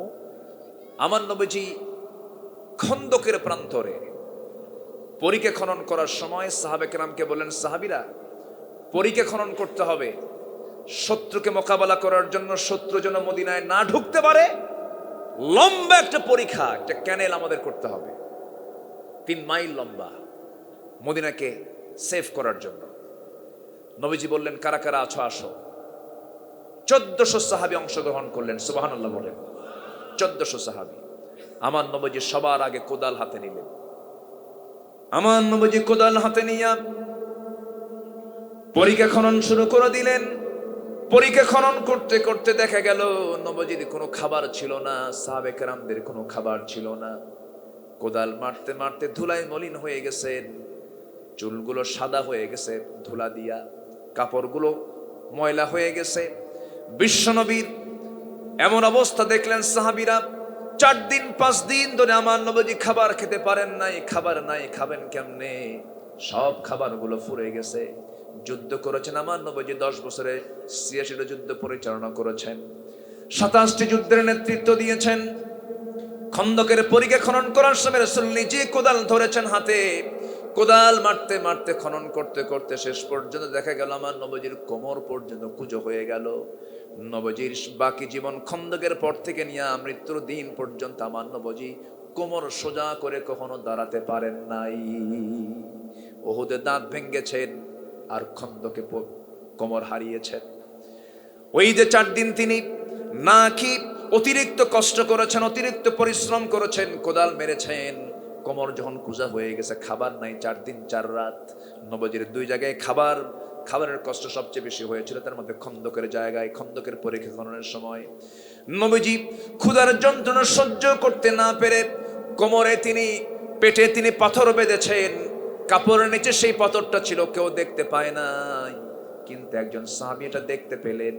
রাসূলের কাছাকাছি এসে কেঁদে কেঁদে রাসূলকে কানে কানে শোনায় দিয়ে বলছেন, হুজুর কেউ না দেখলে আমি তো আপনাকে চিনি, আপনি তো এমন নন। আপনি কোমরে পাথর বেঁধেছেন, আপনার পেটে পাথর বেঁধেছেন, আপনার খুব কষ্ট হচ্ছে। আমার নবীজির মুস্কি হাসি বের হলো, ওরে জাবির, আমার কোন সাহাবী দেখতে পেল না, তুমি আমাকে কেমন করে অনুধাবন করতে পারলে, কেমন করে বুঝলে? হুজুর আমি আপনাকে কাছ থেকে জানি, আমি আপনাকে খুব মহব্বত করি, খুব ভালোবাসি। আপনি চিন্তা করবেন না, বাড়ি যাচ্ছি খাবারের ব্যবস্থা করতে, আমি দ্রুত চলে আসব। বাড়িতে চলে গেলেন, হাউমা করে স্ত্রীর সামনে কেঁদে গিয়ে বলছেন, কেঁদে কেঁদে বলছেন, স্ত্রী নিজের চোখে দেখে আসলাম রাসূল পেটে পাথর বেঁধেছেন ক্ষুধার যন্ত্রণায়। ছোট্ট একটা সাগি আছে, এই সাগিটা জবহ করব, জবহ করে তোমাকে দিয়ে যাব। 5-6 কেজি ওজনের সাগিটা সুন্দর করে তুমি জবহ করবা। এই ছাগলটা জবহ করে রান্না বান্না করে সুন্দর করে প্রস্তুত করে রাখবা। আমি চললাম নবীর কাছে। নবীর কাছে এসে আস্তে করে কানে কানে বলছে, হুজুর ব্যবস্থা হয়ে গেছে। কি ব্যবস্থা হুজুর? ছোট্ট একটা 6 কেজি ওজনের ছাগল ছিল, সেই ছাগলটা জবহ করেছি, সুন্দর করে রান্না বান্না মনে হয়ে গেছে। আপনাকে এবং কয়েকজনকে সাথে করে নিয়ে আপনি চলে আসেন, আপনার খাবারের বন্দোবস্ত হয়ে গেছে। কানে কানে যখন বলতেছেন, আমার নবীজি মুস্কি হাসি মেরে বলছে, জাবের রাগ করো না, দেখো আমি কি করি। সামনে দাঁড়ায় গেলেন, দাঁড়ায় গিয়ে সমস্ত সাহাবায়ে কেরামকে লক্ষ্য করে বলছেন, সাহাবীরা, ও সাহাবীরা, আমার জাবের আমাদেরকে দাওয়াত দিয়ে গেছে, তোমাদের সকলকে জাবেরের বাড়িতে দাওয়াত। যেরকম সুবহানাল্লাহ। ছাগল কয় কেজি আর সাহাবী কয়জন? 1400। সবাইকে দাওয়াত দিয়েছেন রাসূল। জাবির গভীর চিন্তায় পড়ে গেলেন, ইয়া রাসূলুল্লাহ, বললাম কানে কানে, আপনি বলে দিলেন মাইকে, আমি কেমন করে কি করব? রাসূল বললেন, জাবের চিন্তা কেন করো? জাবের বান্দা যার, রিজিকের দায়িত্ব তার, যাও। সাইয়েদনা জাবের চলে গেলেন, বউকে বললেন, বউ আমার বিপদে পড়ে গেলাম মনে হয়। কেন, কি হয়েছে? ছাগল তো ছোট। সব সাহাবীরে দাওয়াত দিয়ে ফেলছেন রাসূল, আপনি কানে কানে বলেন নাকি? বলছি কিন্তু কাম হয়নি। রাসূল সবাইকে একদম হাটে হাড়ি ভেঙে দিয়েছেন, সবাইকে বলে দিয়েছেন এখন কি করা যায়। এবার বউটাও বলতেছে, স্বামী আমার চিন্তা করেন কেন, বান্দা যা, রিজিকের দায়িত্ব তার। আলহামদুলিল্লাহ বলবেন না? নবীর কথার সঙ্গে সাহাবীর বইয়ের কথার মিল পড়ে গেছে। এই আকীদা, এই বিশ্বাস, এই তাওয়াক্কুল যদি পরিপূর্ণ সমস্ত বান্দার মধ্যে থাকতো, আল্লাহ প্রত্যেক বান্দাকে পাখির মতো রিজিক দিয়ে দিতেন। জোরে কোন সুবহানাল্লাহ। আমার ভাইয়েরা, যার বাড়িতে ভালো বউ আছে সে বড় ভাগ্যবান, সে বড় ভাগ্যবান, সে বড় ভাগ্যবান। যার বাড়িতে বউটা ভালো সে বড় ভাগ্যবান। এই জন্য বলতেছি আমি, বউটা ভালো আছে যার, বরকত আছে তার। এই দুনিয়ার সমস্ত কিছু নিয়ামত, আল মারআতুস সালিহা, নেক স্ত্রী সবচাইতে বড় নিয়ামত। জোরে কোন আলহামদুলিল্লাহ। জোরে বলি আলহামদুলিল্লাহ, আরো জোরে বলি আলহামদুলিল্লাহ।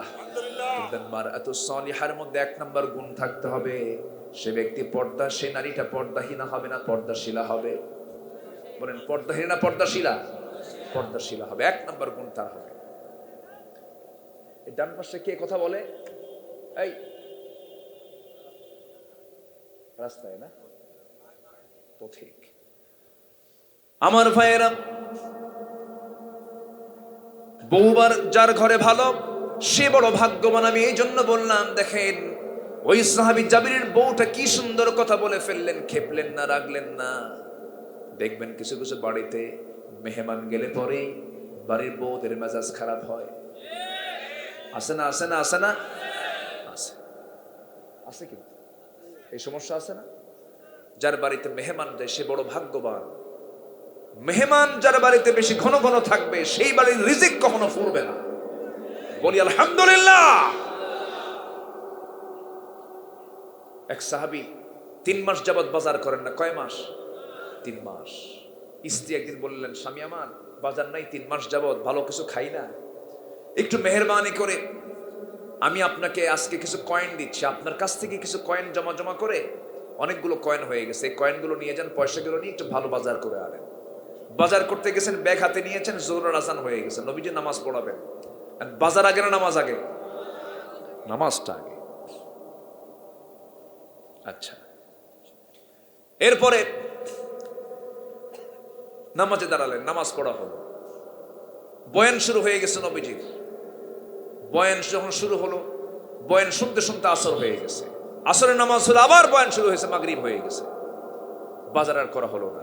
এশার নামাজ পড়ে তিনি বাড়িতে আসবেন, আমার রাসূল বলে দিচ্ছেন, তালহা আমার একটা সাহাবী আছে, এটা মেহমান, একে তোমার বাড়িতে নিয়ে গিয়ে মেহমানদারি করো।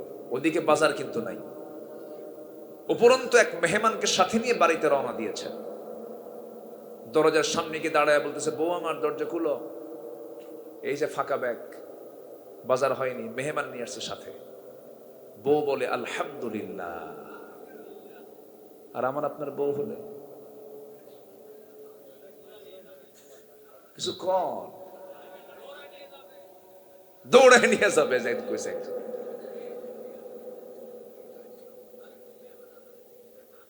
বাজার নাই 3 মাস, ভাক্কা শুরু করছো না? হ্যাঁ, কিন্তু বউ কি বললেন? আলহামদুলিল্লাহ বলে বলছেন, স্বামী আমার বাজারের ব্যাগটা রেখে দেন, বাজার করেন নাই, বাজার হয়ে যাবে, সমস্যা নাই, মেহমানকে তো মেহমানদারি করতে হবে।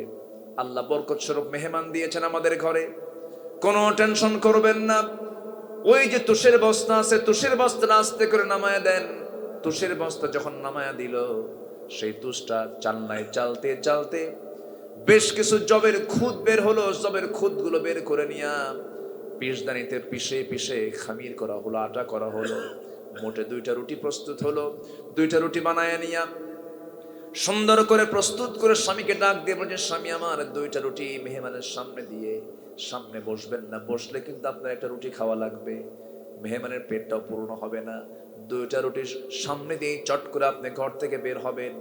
আমার ঘরে যখন ঢুকবেন লাইটটা বন্ধ করব, ভান করব আমরা খেয়ে নিয়েছি, কিন্তু আমরা তো খাই নাই। চিন্তা করেন, মেহমানকে কষ্ট করে 2টা রুটি কালেক্ট করে সম্বলগুলো সংগ্রহ করে তাদের মেহমানের হাতে দিয়া পাশের ঘরে এসে না খেয়ে গোটা রাত পাড়ি দিলেন। ফজরের সময় যখন হয়ে গেল, সাহাবী চলে গেলেন ওই মেহমানকে সঙ্গে করে নবীর পেছনে নামাজ পড়ার জন্য। নামাজ যখন শেষ হয়ে গেছে, সব সাহাবী সব বাড়ির দিকে রওনা দিলেন। আমার নবী পিছন থেকে ডাক দিচ্ছেন, তালহা এই দিকে আসো। তিনি থরথর করে কাঁপতে কাঁপতে বলছেন, ইয়া রাসূলুল্লাহ, বড় ভুল করে ফেলেছি আমি, আমাকে মাফ করে দেন। মেহমানকে সম্মান করতে পারি নাই, মেহমানকে তেমন কিছু খাওয়াতে পারি নাই, সেবা করতে পারি নাই, হুজুর আপনি আমাকে মাফ করে দেন। রাসূল বলছেন, ও তালহা, গত রাত্রে তুমি এবং তোমার বউ যে খেদমতটা করেছো, আরো খুশি হয়ে গেছে। সুবহানাল্লাহ। আল্লাহ প্রত্যেকের ঘরে বরকতময় সংসার আল্লাহ তাআলা দান করুন। জোরে বলি আল্লাহুম্মা আমিন। সাইয়েদনা জাবির রাদিয়াল্লাহু তাআলা আনহু বউটাকে বললেন, বউ বলতেছে, আপনি চিন্তা করবেন না, তাই আমি শেষ করে ফেলব। আচ্ছা আচ্ছা আচ্ছা আচ্ছা, ঠিক আছে, আচ্ছা, না শেষ করতে হবে আমার মনে হয়, শেষ করে দিয়া করবো না, কিন্তু কঠিন ব্যাপার। আমি তাহলে যাই, তাহলে চলে যাই, চলে যাব না, যে বলি আলহামদুলিল্লাহ, আরো জোরে বলি আলহামদুলিল্লাহ। ফজর পড়বেন কারা কারা, একটা হাত তুলে দেখেন। ফজর, হ্যাঁ, ফজর নামাজ কারা কারা পড়বেন? জোরে বলি ইয়া আল্লাহ, আরো জোরে ইয়া আল্লাহ। আমাদেরকে ফজর, জোহর, আসর, মাগরিব, এশা 5 ওয়াক্ত সালাত আদায় করার তৌফিক তুমি আল্লাহ দিয়া দাও। জোরে বলি আমিন, আরো জোরে আমিন, আরো জোরে আমিন। কষ্ট দিয়ে ফেললাম মনে হয়। সম্মানিত ভাইয়েরা, আজকে জান্নাত এবং জাহান্নামের, জান্নাতের আমলগুলো কি কি, জাহান্নামের আমলগুলো কি কি, জাহান্নাম থেকে বাঁচার জন্য কি কি কাজ আমাকে আপনাকে করতে হবে এই বিষয়ে যৎকিঞ্চিত কিছু কথা সূরাতুল বাকারার 81 এবং 82 নম্বর আয়াত থেকে কিছু কথা বলেছি। এবং সেকেন্ড অপশন দেওয়া হয়েছে, আমাকে বলা হয়েছে সূরা হুমাজা, এবং কি সূরা হুমাজা, এবংটা আজকে আমি আর পারবো না, সময় নাই। শুধু এতটুকু, সূরা হুমাজাটা হচ্ছে এমন একটা সূরা যে সূরার মধ্যে আল্লাহ তাআলা এটা মক্কি জিন্দেগিতে নাজিল হয়েছে। যারা সামনে পিছনে মানুষকে মানুষের দোষ খুঁজে বেড়ায়, আল্লাহ তাআলা এই সমস্ত বান্দার জন্য কল্যাণ চেয়েছেন না ধ্বংস চেয়েছেন?